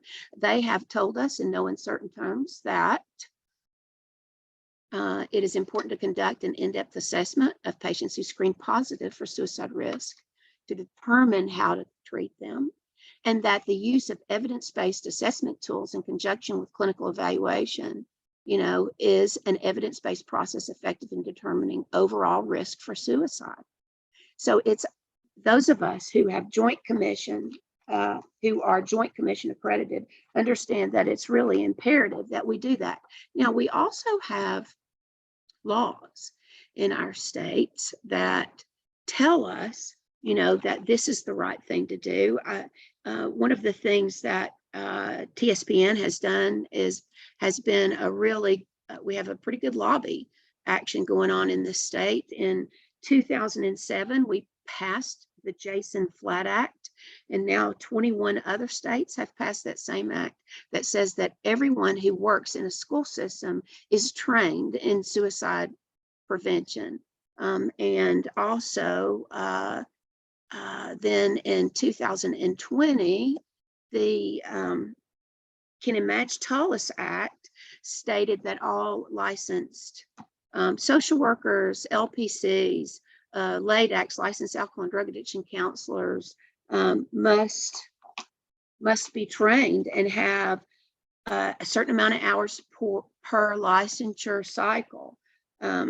It's also LMFTs, OTs. Now in Alabama, you have Title 63, which is the code that says that we are going to train folks in suicide prevention. One of the things, so it's imperative that we do so. It's not only the right thing to do, that there is governing bodies that say we do it, okay? Now I want to talk just a little bit about evidence-based training. Some of the trainings that count for your licensure renewal are any of these that I have listed here. And these are my favorites, and so that's why I put them here. QPR stands for Question, Persuade, Refer, and it was developed by Dr. Paul Quinnett, and I love this. It's an easy 3 steps that anyone can do. I will tell you that everyone at Cornerstone is required to do QPR, to have a QPR class every 2 years, and that includes housekeeping, that includes the CEO, that includes transportation and the clinical staff. Now, clinical staff can also be trained in something else, which is ASSIST, which stands for Applied Suicide Intervention Skills Training. Now, this is my favorite training. If you ever have the opportunity, to go to an ASSIST class, because it's a time requirement, it's a time commitment. ASSIST is a 2 full day class. You'll get 16 hours of CEUs for it, of contact hours for it. But it stands for Applied Suicide Intervention Skills Training. And one of the things by the end of the training, you will be able to walk through helping someone through a suicide crisis. And so I understand that a lot of our master level institutions across the country do not have a really good, my light just turned off. Can you tell? I haven't moved enough. So I'm going to turn it back on real quick. There we go. Okay. Sorry about that, guys. I've got one of those lights that turns off when you don't move enough around. So, but I was talking about assist, and yes, and that colleges, oftentimes don't give a lot of training, especially even our master level. Now, I believe it's getting better, but the assist is one I would recommend for anyone who's a clinician, anyone who works with folks who have mental illness or substance abuse. And then AMSR stands for Assessing and Managing Suicide Risk. It is indeed for master level folks, and what it does is help you plan for risk. It's a very good course, 6.5 hour training put on. You have to have a specific trainer for that, and sometimes those are difficult to find. I know in the state of Tennessee, there's probably about 6 of those. Now, in the state of Tennessee, assist trainers, there's probably 30, and QPR, there's over 1,000. Now, let's talk just a little bit about postvention. It's a term that is often used in the suicide prevention field. The definition from the national guidelines of the Survivors of Suicide Loss Task Force is it's a response in the aftermath of a suicide to accomplish some of these things. One is it's to mitigate other negative effects or exposure to suicide. Think about what happens when someone particularly at a school, dies by suicide. And a postvention would be that trained folks would go into the school and help the folks affected by the suicide put the pieces of the puzzle together. Postvention is almost always a form of prevention, because we get folks together and help them say out loud what they need to say, try to put the pieces of the puzzle together for why this happened. No one person has all those pieces, and gets folks talking about the tragedy and supporting each other, etc. So I believe in postvention. I think it's a really important training, and if you can get involved in that as a clinician, I hope you would. Now, it takes a special person to do that, that's for sure. And then CALM, which I'm not going to talk about because Zach did earlier about counseling on access to lethal means. Okay, so one of the assessments that is recommended by the Zero Suicide Initiative is the Columbia Suicide Severity Rating Scale. Now, I really love this assessment. We have it embedded in our medical record, and it's very easy to use. I want you to make note, please, of the website that's listed on your slide here. There is a training that you can do for free on the Columbia website. And yes, you're right, it was developed at Columbia University. It was developed out of a national need to better identify people at risk for suicide. There was a time when one suicide situation could be called 16 different things. We needed a common language. And so the Columbia scale supports suicide risk assessment through a series of simple, plain language questions that anyone can ask. You don't have to have a degree in psychology or social work, etc., to use this rating scale. It's often used by first responders, by folks in the community. The answers help identify whether someone is at risk for suicide and it assesses the severity and immediacy of that risk and gauges the level of support that the person needs. So I've got these just simple words here. I believe this. It's simple, efficient, effective, evidence supported. It's been in effect for over 20 years. Universal, it's in many, many, many countries, in many different languages, 45 nations on 6 continents. And my favorite thing is that it's free. So Dr. Posner, who is the clinician that developed it and is just a wonderful person, has made this free because this is her passion, is that she wants folks to be able to use this assessment. She will allow you or help you adapt it to your setting. It just requires you to go to the website and start the conversation.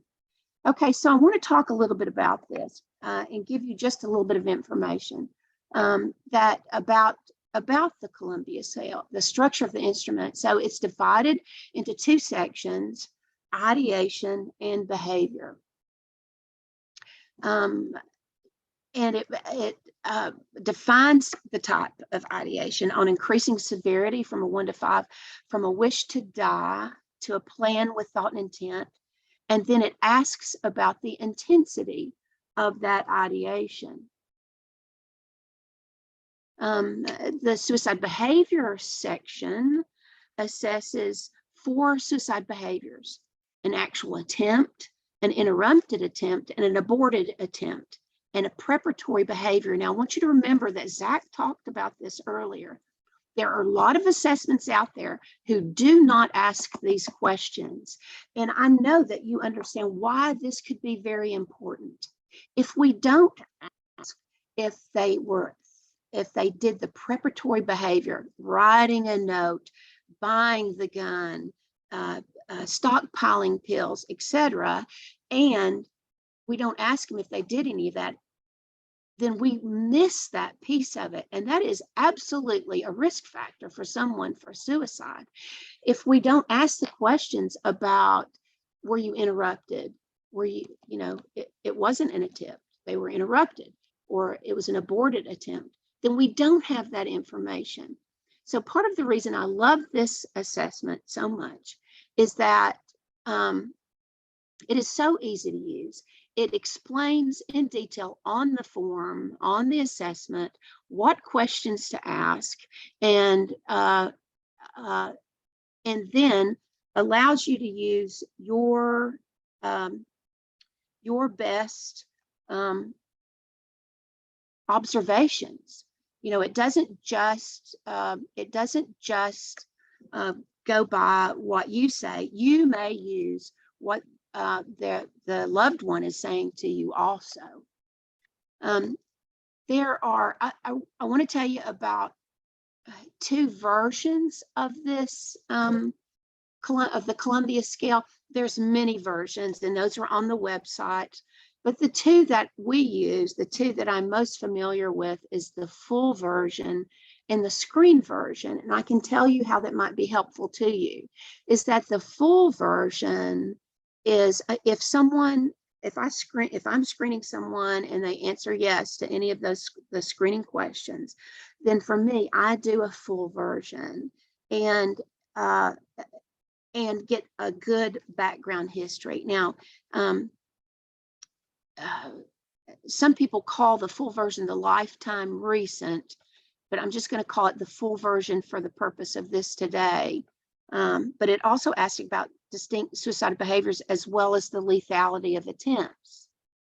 And then there's the screening version. Now, the screening version is an even shorter version, which can be used in a multitude of settings quickly and efficiently to gauge the severity of the ideation. And it has 1 question that I've got highlighted on the screen that compiles all of the behaviors into 1 screening question.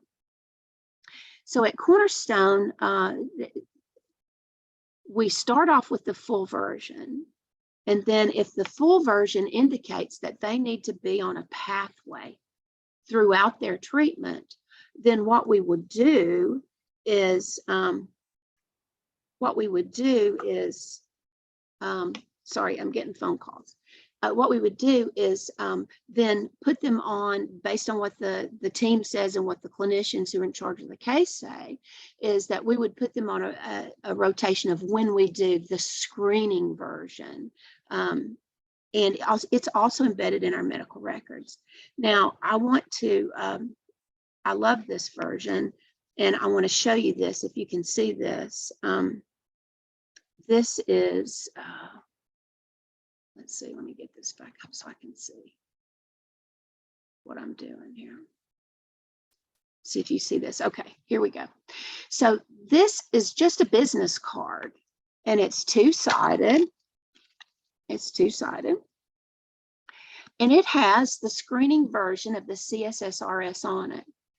So TSPN has had these made up. I give these to all my staff so they can put them in their wallet or put it behind their badge so they have it with them at all times.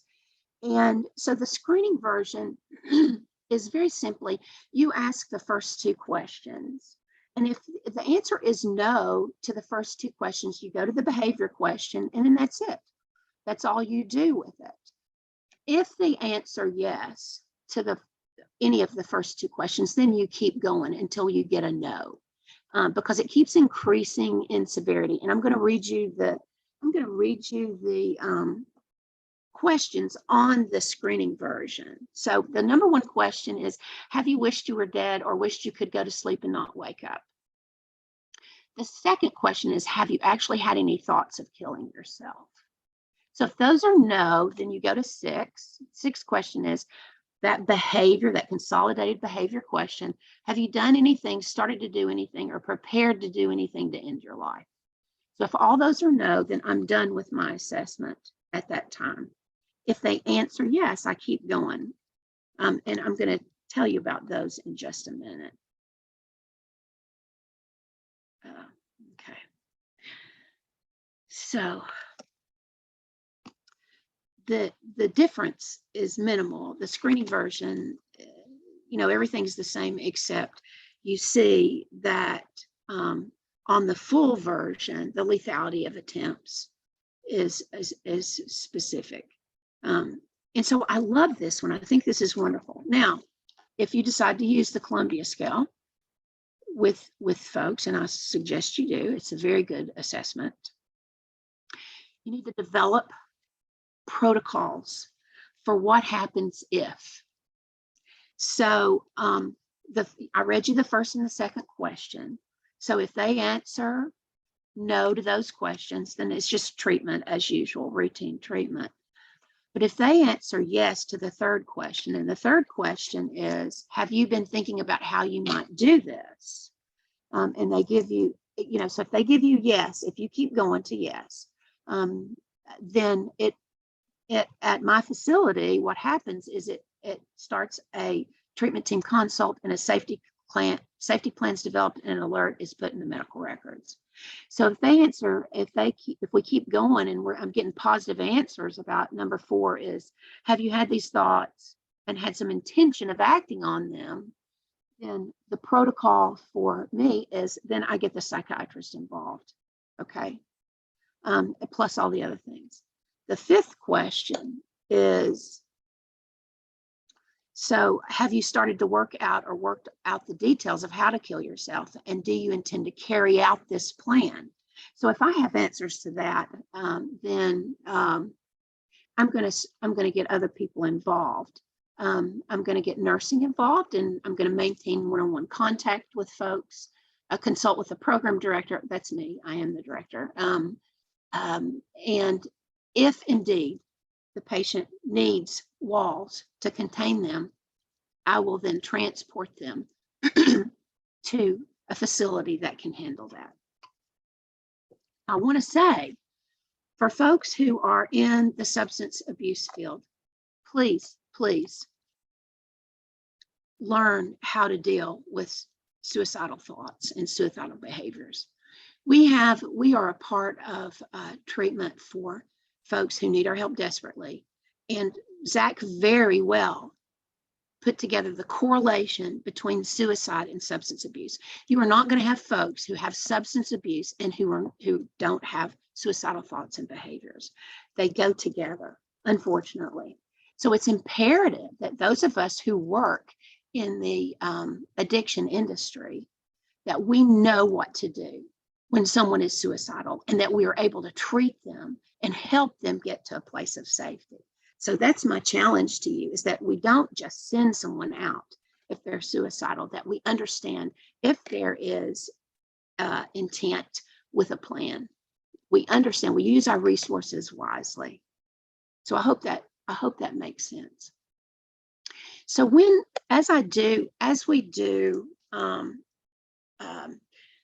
screen, assess, etc., and I've put someone on a pathway of that I'm going to be regularly checking on their suicidality and paying close attention to them in that way.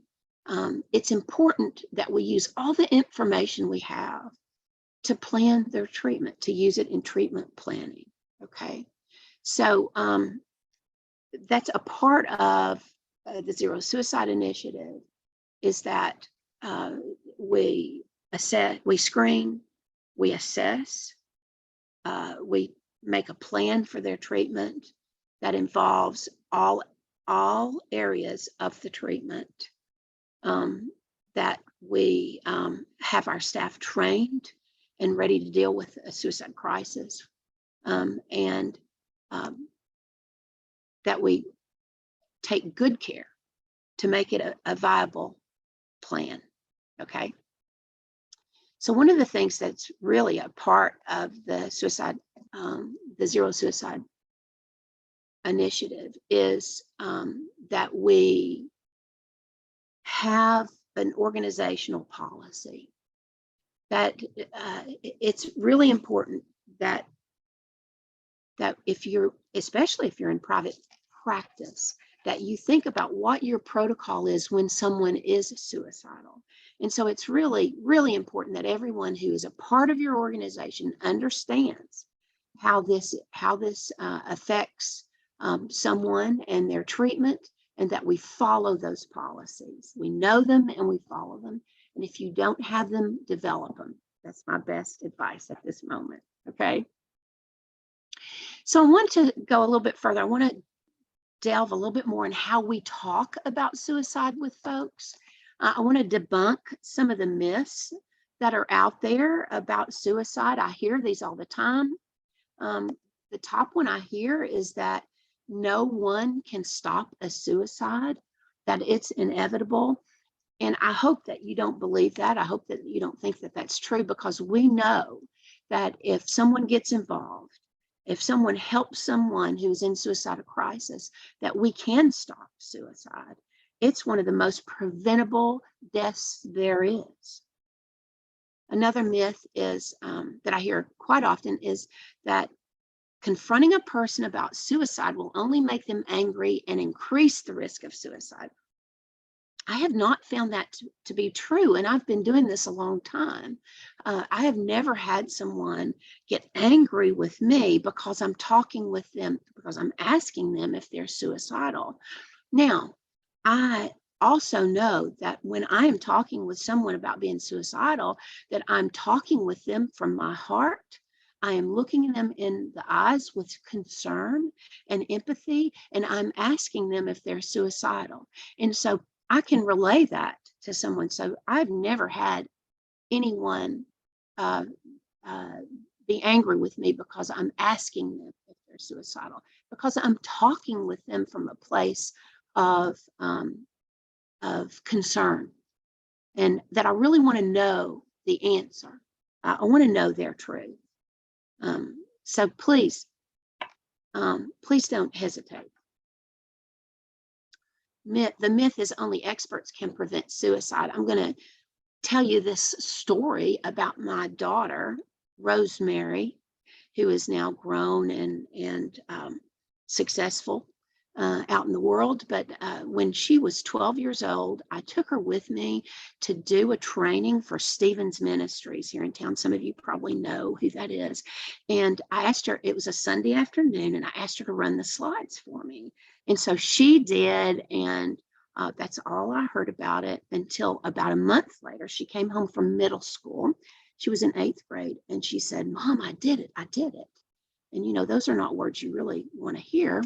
I'm like, okay, what did you do, honey? And she told me that one of her peers had come to her that day and told them that they were cutting on themselves and that they wanted to die by suicide.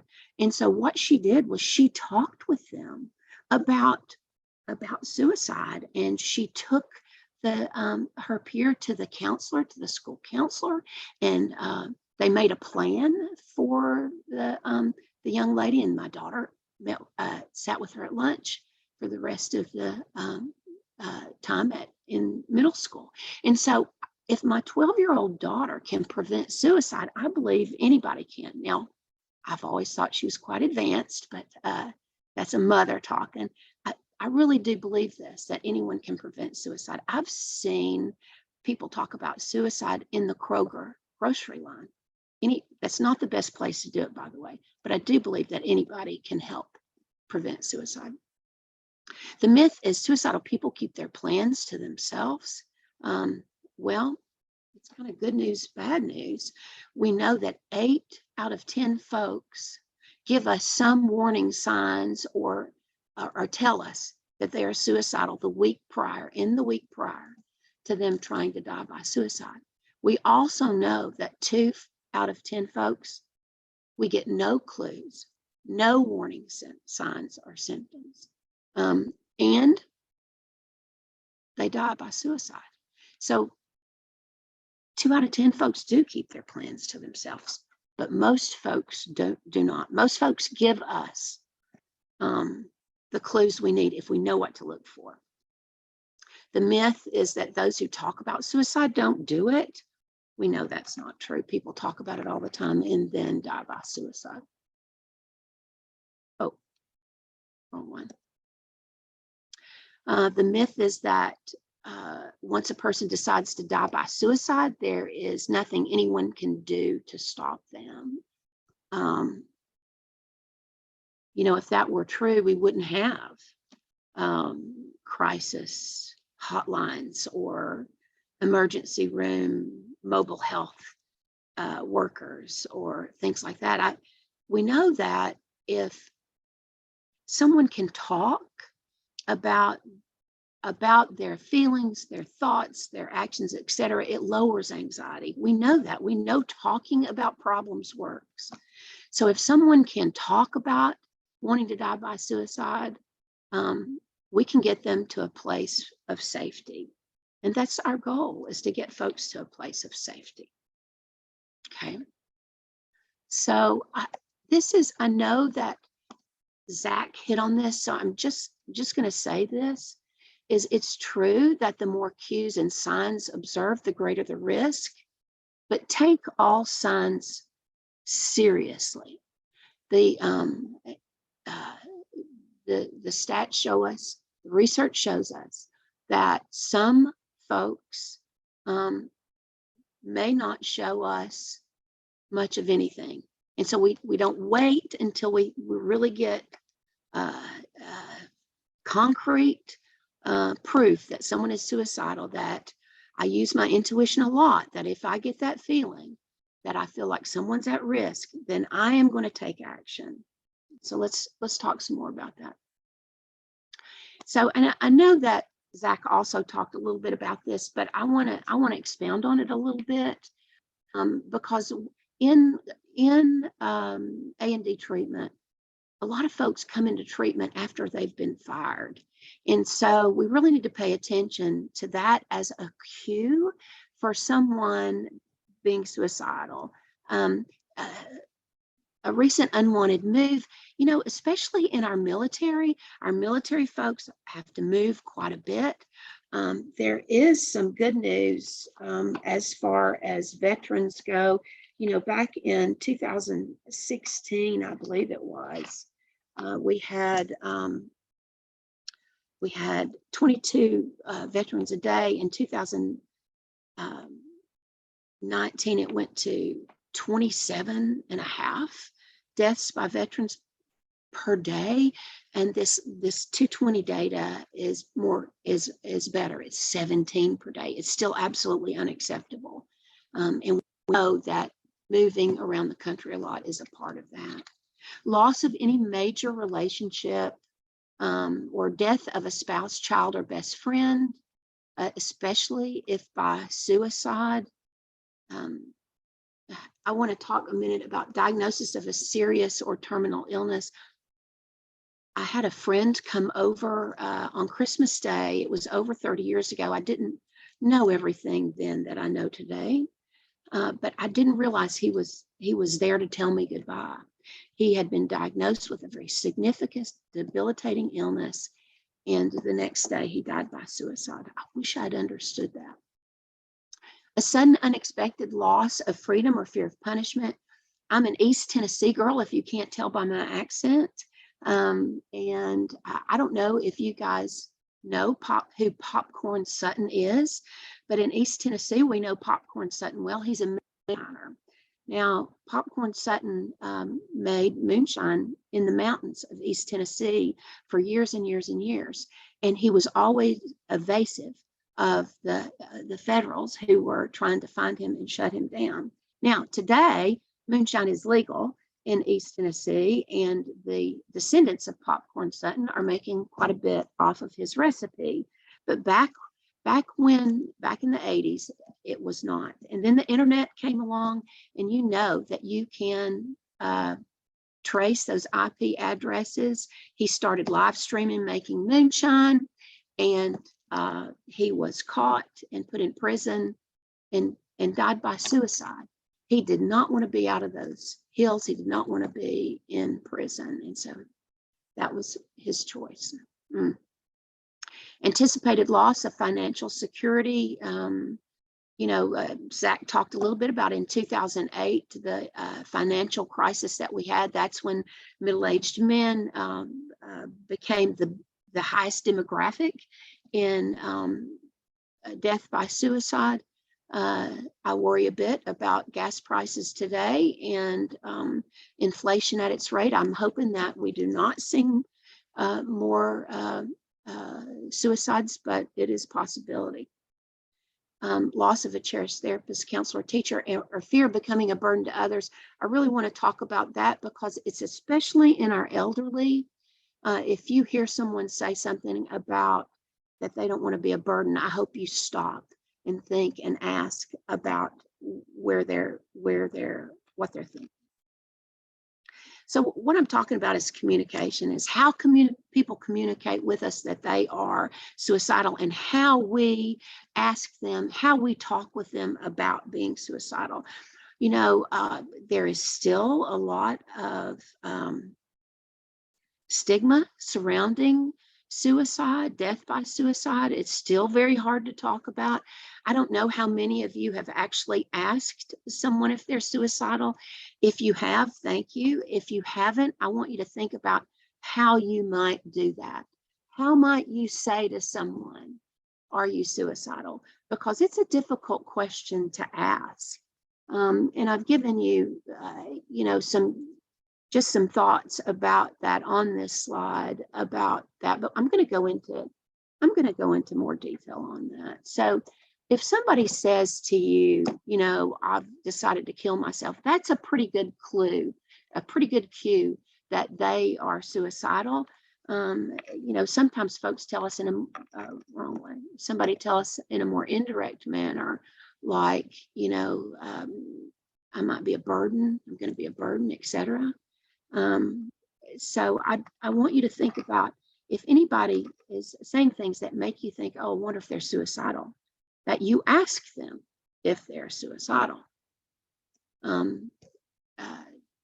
Some people think this is one of those myths that asking about suicide increases the risk. That is not true. You cannot put that into someone's head. There is no statistically significant increase in suicidal ideation among people who are asked about suicidal thoughts. Now, that's That is the research. Acknowledging and talking about suicide actually lowers risk. Okay. So think about your approach. How might you ask someone about being suicidal? My favorite is the direct approach, but I've been doing this a long time. I say, I have a mantra that I have in my head that I say, which is, are you thinking about, I'm worried about you. Are you thinking about hurting yourself? Are you suicidal? And that's my way of getting to it. I want you to think about how is it that you get to the word suicide, because it's imperative that you get there eventually to get to the suicide. And then an indirect approach. I mean, if you need to go about it, even, are you thinking about hurting yourself? Are you thinking about harming yourself? But you've got to get to the place to where you say, are you suicidal? And I know that's hard to do. But I'm asking you to think about how you might do that. And the one thing I really want to say about how not to ask the question is I want you to think about, what if you said to someone, you're not suicidal, are you? What does that imply?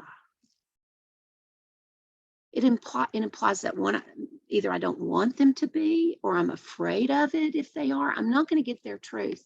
And their truth is whatever is theirs. It's not me. Remember, I've got to keep myself out of it. You're not thinking about doing something stupid, are you? Well, to them, it's probably not stupid.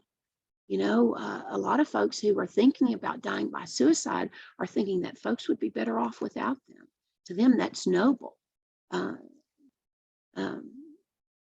then are you thinking of harming yourself? I've got that on there because I had a situation where there was a nurse in the ER. A mother brought her daughter in. She said, my daughter's suicidal. And the nurse kept going back to talk to the daughter. And she went back several times and she kept coming out and telling the mom, she's not telling me she's suicidal. And finally, the mother said, how are you asking the question? And she said, I'm asking her, are you thinking about hurting yourself? Are you thinking about harming yourself? And to the girl, the mom said, go back and ask her, are you suicidal? And then she got a very different answer, because to this gal, it wasn't harming herself. She felt like it was the solution to the problem. Okay.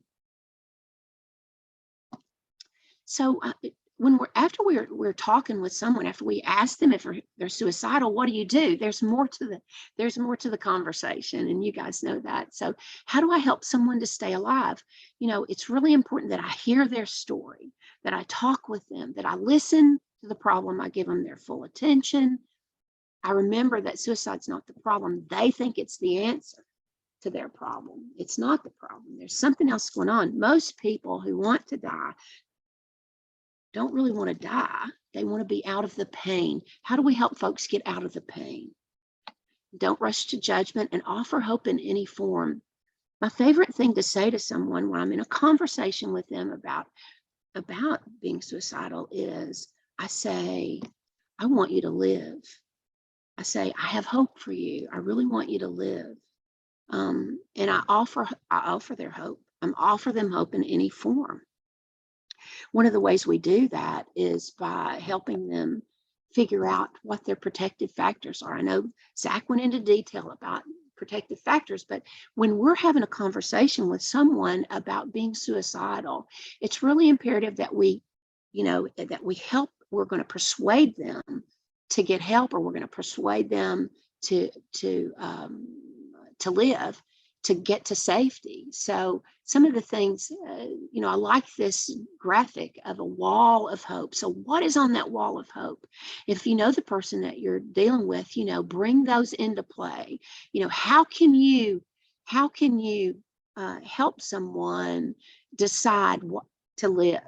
And so all of these things and more are a part of that. And our goal is to get to yes. We want to help people get to a place to where they want to live.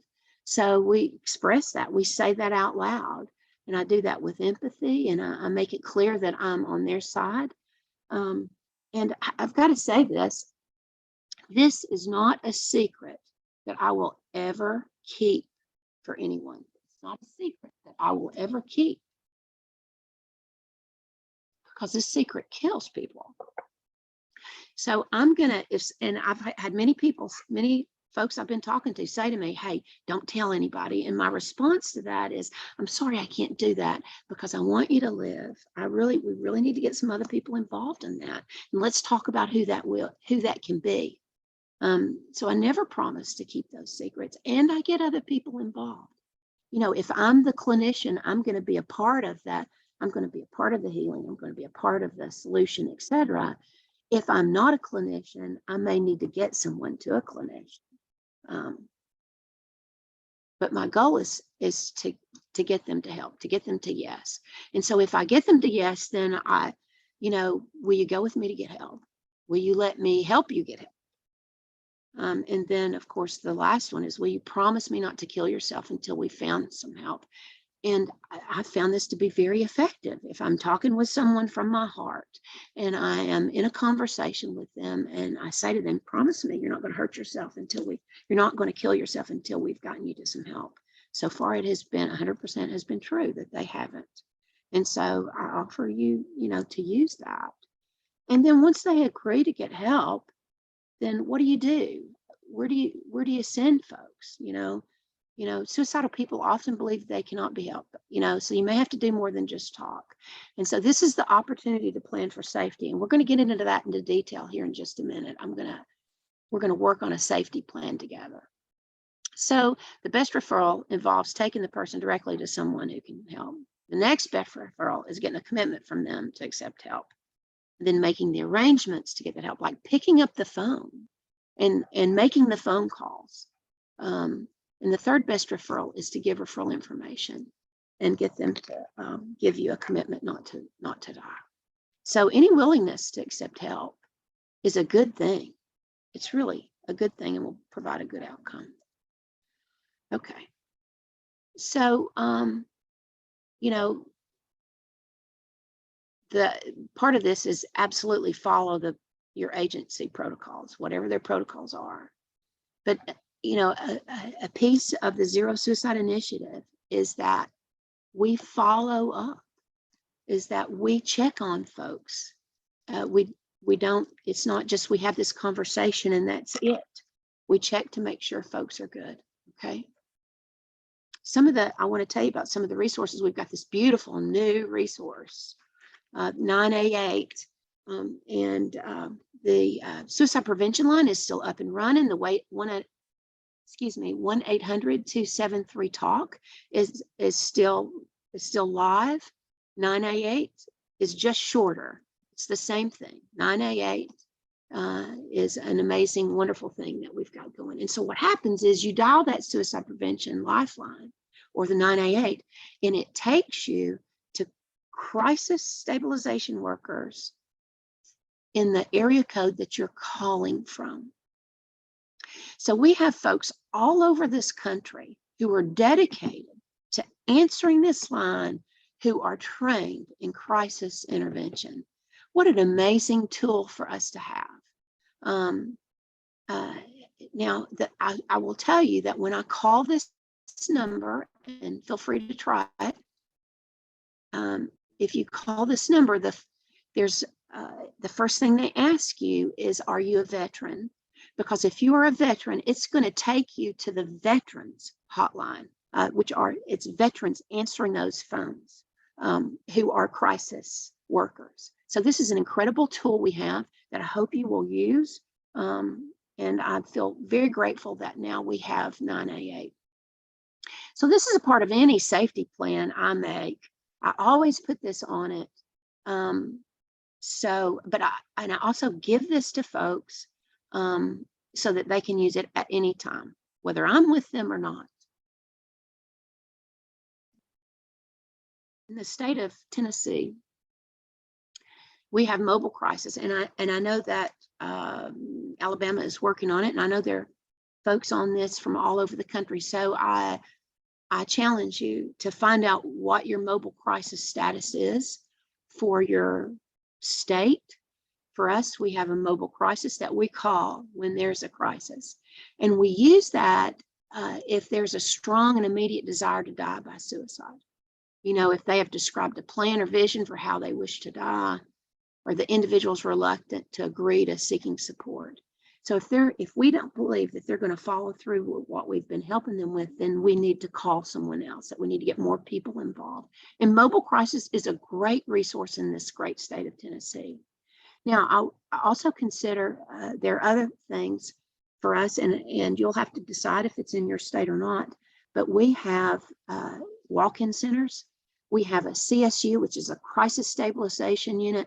We have 2 of those in the Knoxville, the greater East region, but we have them throughout our states. And what it is a 72-hour bed that you don't have to have insurance to get into. And it's treatment, 72-hour treatment. Or we can take folks to the ER and they will call the right resources. So please use that as a resource. Mobile crisis, your CSU, the walk-in centers, or the ER.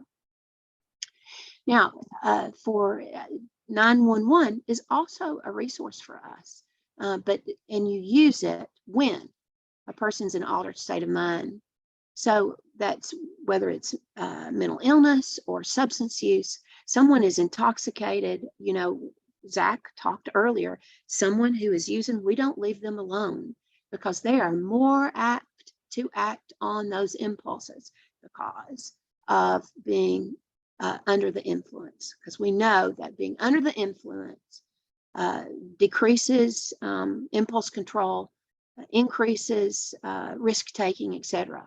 So we call 911 if someone is in an altered state of mind versus either mental illness or substance use, or if they've already initiated harm, if they've already cut on themselves, if they're telling you that they have a gun or a dangerous weapon, you know, or if they have expressed a desire to hurt other people. So here's the thing though, when you call 911, make sure that you tell the police what's going on, especially you let them know if there's a gun involved, because the last thing we want is suicide by cop. And that's the last thing the policemen want also. And we, in the state of Tennessee, we have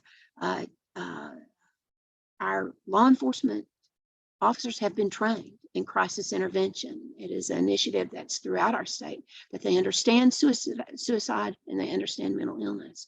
And so hopefully we will eliminate the death, suicide by cop, but please make sure we're very clear with folks on 911 what's going on.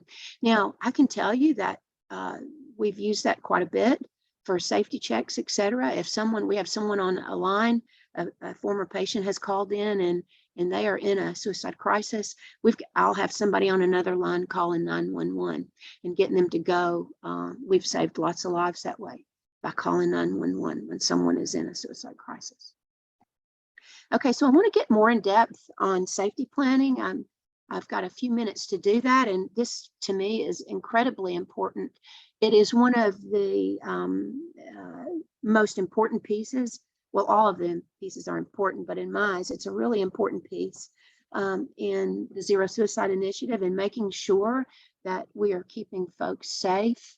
It's a tool for helping a person at risk feel better and stay safe from suicide. It helps them to produce their own answers. It's a collaborative process. Listen, it's not about filling out a form. It's about the conversation I'm having with someone. I'm just using a form to help them identify what they need to, and then we print that off and put it in their pocket, and we have it embedded in our medical record safety plan. And I'll show you the version we have embedded. There's also apps, and I've got on the screen some of my favorites. Guard Your Buddy is, I feel like, the best military app there is for suicide safety. So feel free to download these and use them. As a friend asks, that's the Jason Foundation's app, and it walks you through how to help someone who's in a suicide crisis. So most of us have smartphones now.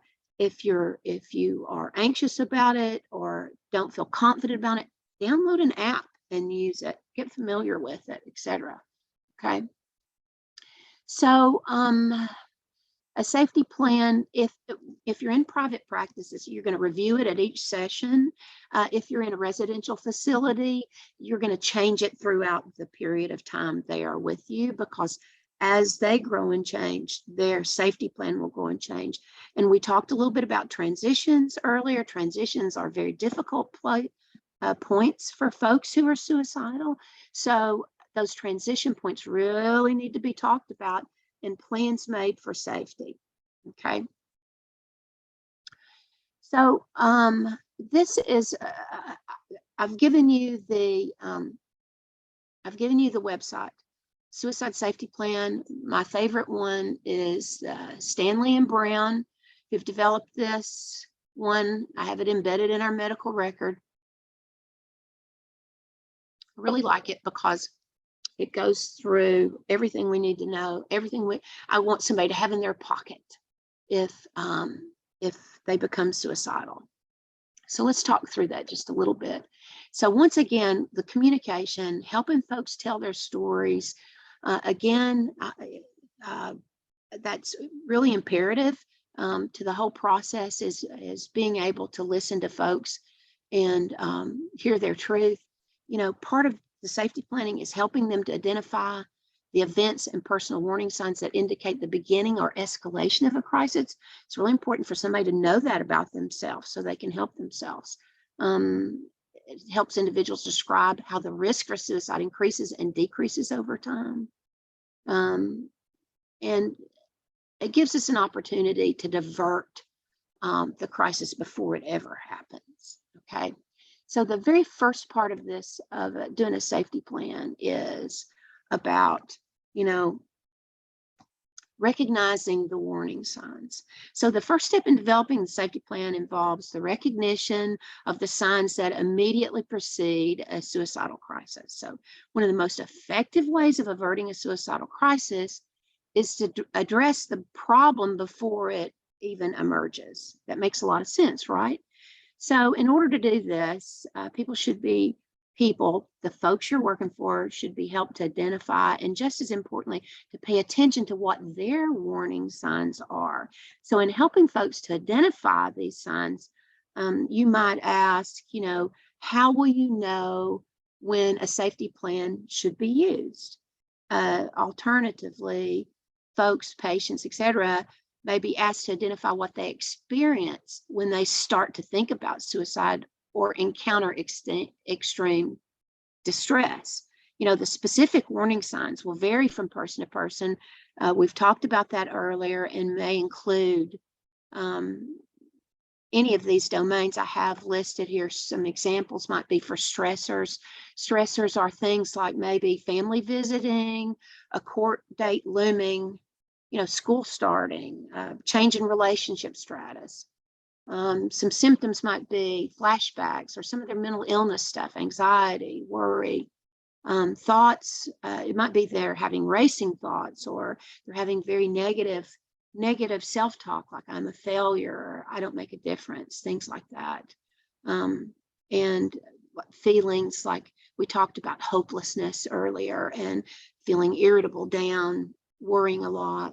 And behaviors might be, you know, that they find themselves spending a lot of time by themselves and isolating or avoiding other people, you know, not doing the activities they usually do, or even maybe something like using drugs. Okay. So the second step, the second part of a personal recovery plan is like, you know, after persons have identified the signs that are associated with a suicide crisis, we ask them to list some activities that they could employ without needing to contact other people. So those are things they can absolutely do on their own. And what we're talking about is things that function to take their mind off their problems, you know, distract them, prevent thoughts from escalating. So given the most effective activities will vary from person to person. It's really important that the person you're talking with, the person at risk, let's call them, does the talking, is identifying what's going on with them. So some examples, you know, might be going for a walk, praying, listening to inspirational music, there's tons of things that folks will identify that they can do to take their mind off of being suicidal. So the other piece of that is, it's only going to be effective if they're able to do it. Like if they tell you that they're going to skydive as a way to distract themselves, but they don't have the funds or the ability to do that, it's not really a good thing to put on their personal safety plan. Remember, this is about the conversation, that we're a part of this conversation, and we're talking to folks about how to keep themselves safe. So if it's something they can't do at a time of crisis, it really doesn't need to be on the plan. And then we really ought to think about, are there barriers to doing what they want to do? If they think, well, this is something I really don't know how to do, it shouldn't be on there either. So it can involve a wide range of things. So that's the second piece of a personal safety plan. So then it continues to escalate. So the step 3 is utilizing social contacts that can serve as distraction, or folks who can offer help. And I've put on the slide, where is your happy place? So where do you feel good? Who helps you feel good when you socialize with them?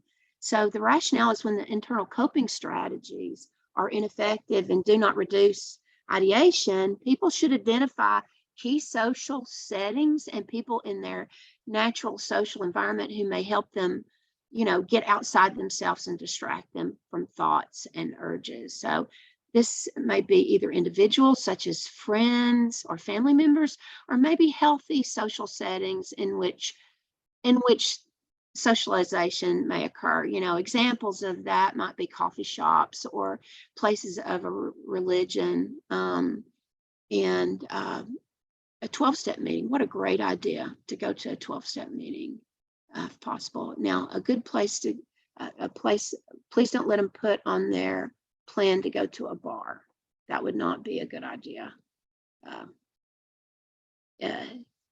That's generally not a good choice. Okay, so that's the third. The step 4 in a safety plan is, contacting family members or friends who may offer help to resolve a crisis. So if the internal coping strategies or social contacts for purposes of distraction and connection don't offer the benefit, if it's not alleviating the crisis, then we just keep going. That's why there's so many steps in a safety plan. Folks may choose to inform family members or friends that they are experiencing a suicidal crisis. So this step is different from the others in that we're actually telling people that we might be suicidal and that we're soliciting their help and support. So a question you might ask is, among your family and friends, who do you think could contact for help in a crisis? Who is supportive of you, and who do you feel that you can talk to when you're under stress? It's going to be a wide variety of folks. It's not, we're not really talking about clinicians at this point. We are talking about folks in their social sphere, like spouses, partners, siblings, parents, close friends, maybe even clergy, right? Clergy would be a good resource for folks. Okay. So then the 5th step in the safety planning process is about contacting professionals, mental health professionals, agencies, etc. So the 5th step consists of professionals or other clinicians who could assist people at risk in a time of crisis. And so as a part of creating the safety plan, we need to put those phone numbers, we need to list actual phone numbers, etc., not just the names of the folks. And it needs to be, I always include the hotlines, the 1-800-273-TALK or the 988. It's fine to put the crisis stabilization units if that's something that they're familiar with and would be willing to call, etc. And so it's, those are great resources. All of those are great resources. And so the last part of this is eliminating lethal means. And we talked a little bit about that. You understand the importance of this based on all the things we've talked about today. We need to limit their access to means. And so what we do is we might, first we need to access what means are available, and then take steps to make sure those are not available. It might include something like safely storing medication, implementing gun safety procedures, calling a roommate, getting them to take the guns and the ammunition out of the house, restricting access to knives, other lethal means, etc. So it's really important that we have that on the plan, that we know what the plan might be if they have ever thought of that, and what the means are that are available, and we limit them. And that goes on the safety plan, important piece of the safety plan.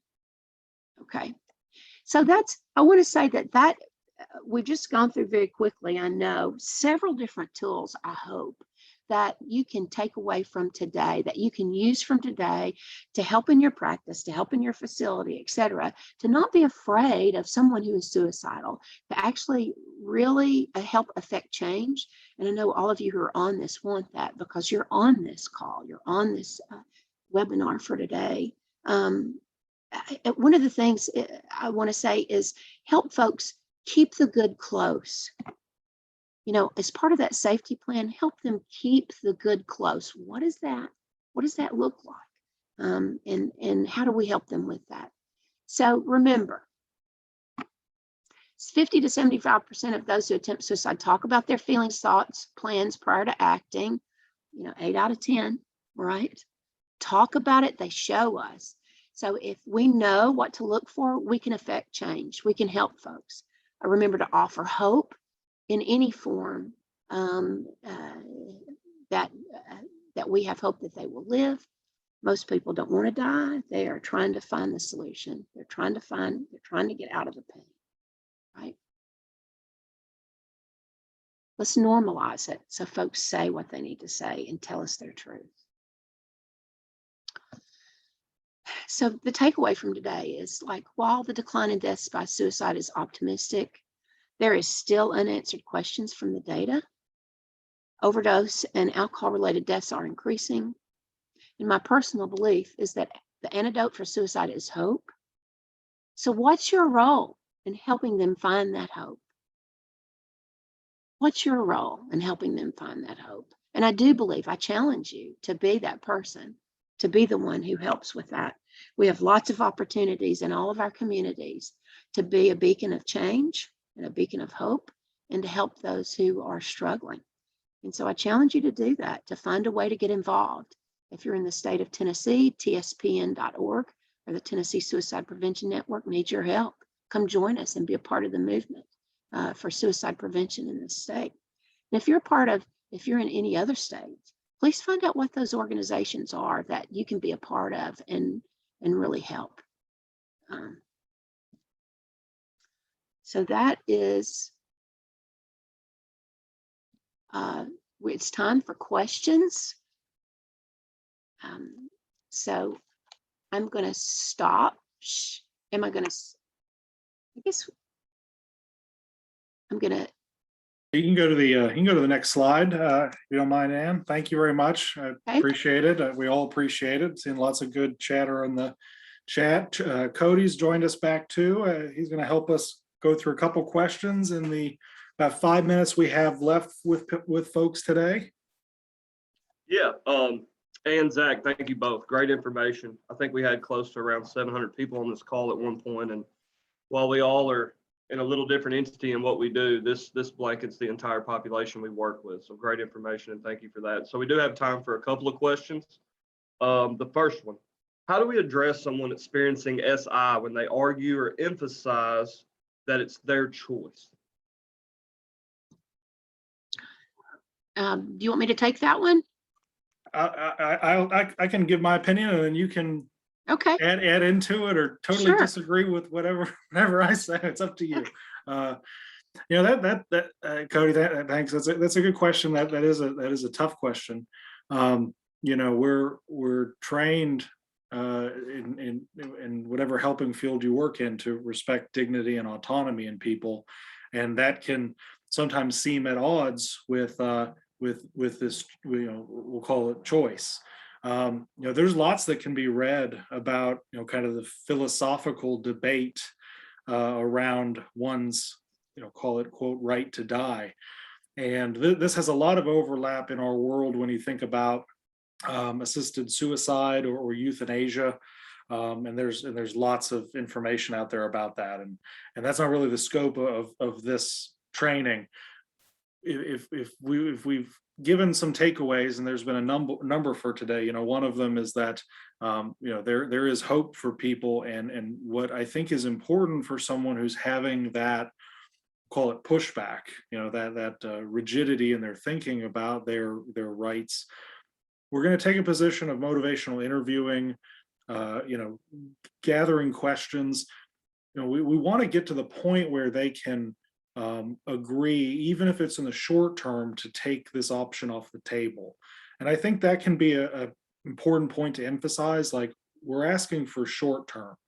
I'm not necessarily saying we have to take this option off of the table completely, because that can make people feel boxed in if they feel like they have to make a commitment for the rest of their life. Recovery works a lot like that too. I'm asking you to take this option off the table while we're working on this together. And then hopefully through working with them, we can find those protective factors and build in the support and get them to the point of willingness to be able to work towards additional solutions. So the only thing I would add to that, Zach, is if you'll remember the training I talked about, which was ASSIST, Applied Suicide Skills Training, that training very specifically gives you tools on how to deal with someone who is saying it's their choice, etc. And so I would highly recommend it.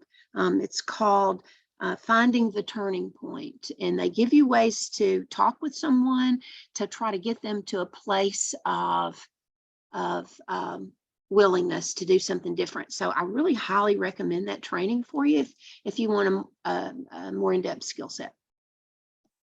All right, thank you both. Just a couple of minutes left. One more quick question. What approach should be taken with adolescents?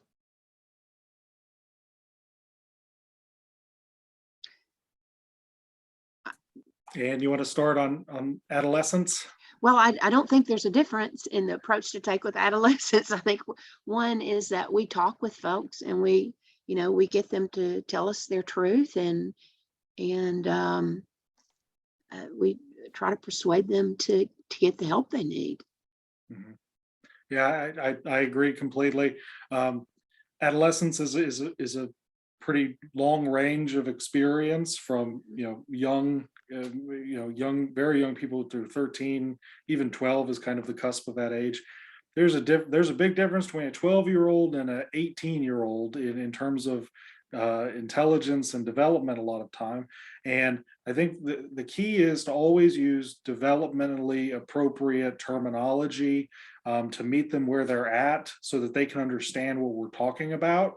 That applies to children as well. And there are resources you can find online about how to start broaching these topics with, very young children 5, 8, 7, 8 years old, about how the language does slightly change as time goes on. But it's always important to be honest, to use terminology they're going to understand, and also to remove the demonization and the stigma, which was a message that I heard multiple times from Anne, is we need to be talking about mental illness within our families, from children all the way through adulthood. This should not be things we shy away from talking about as they affect our communities and our families personally. Guys, I want to fit one more in. This question: did you obtain permission to add these resources to your EHR, and who did you reach out to for this? Hey, the best thing is a lot of the EHRs come with them ready to go, because they do that work on the back end. That's how they have a good product, so they can come to customers, i.e. me and you, and say, hey, we want you to use this EHR does all these great things. We have this built in and that. We have the licensing for this and that, and they figure a lot of that out on their own. If that's not an option for your EHR, a good thing is too, if you had to build something out, a lot of these are free use. So there are options as long as you don't alter the forms. They tend to be fine. Like I know Columbia, for example, I mean, that thing's widely available. They want you to use it as long as you don't alter the spirit of the form. So I gave you for the tools we showed today, I gave you the websites. So go get permission. Well, guys, Zach, and thank you again. Our attendees, thank y'all. A lot of buzz on the chatter, a lot of discussion going on during this, so thank you. So this does conclude our session today. Please remember to be on the lookout for that post email. And I apologize, I didn't mention in the beginning, but yes, we will be sending the slides, the video, and then also we'll have the survey link for you to complete for your evaluation to get your CEU certification. Again, thank you all for being here. I hope y'all have a great rest of the day. And thank you. Have a good day.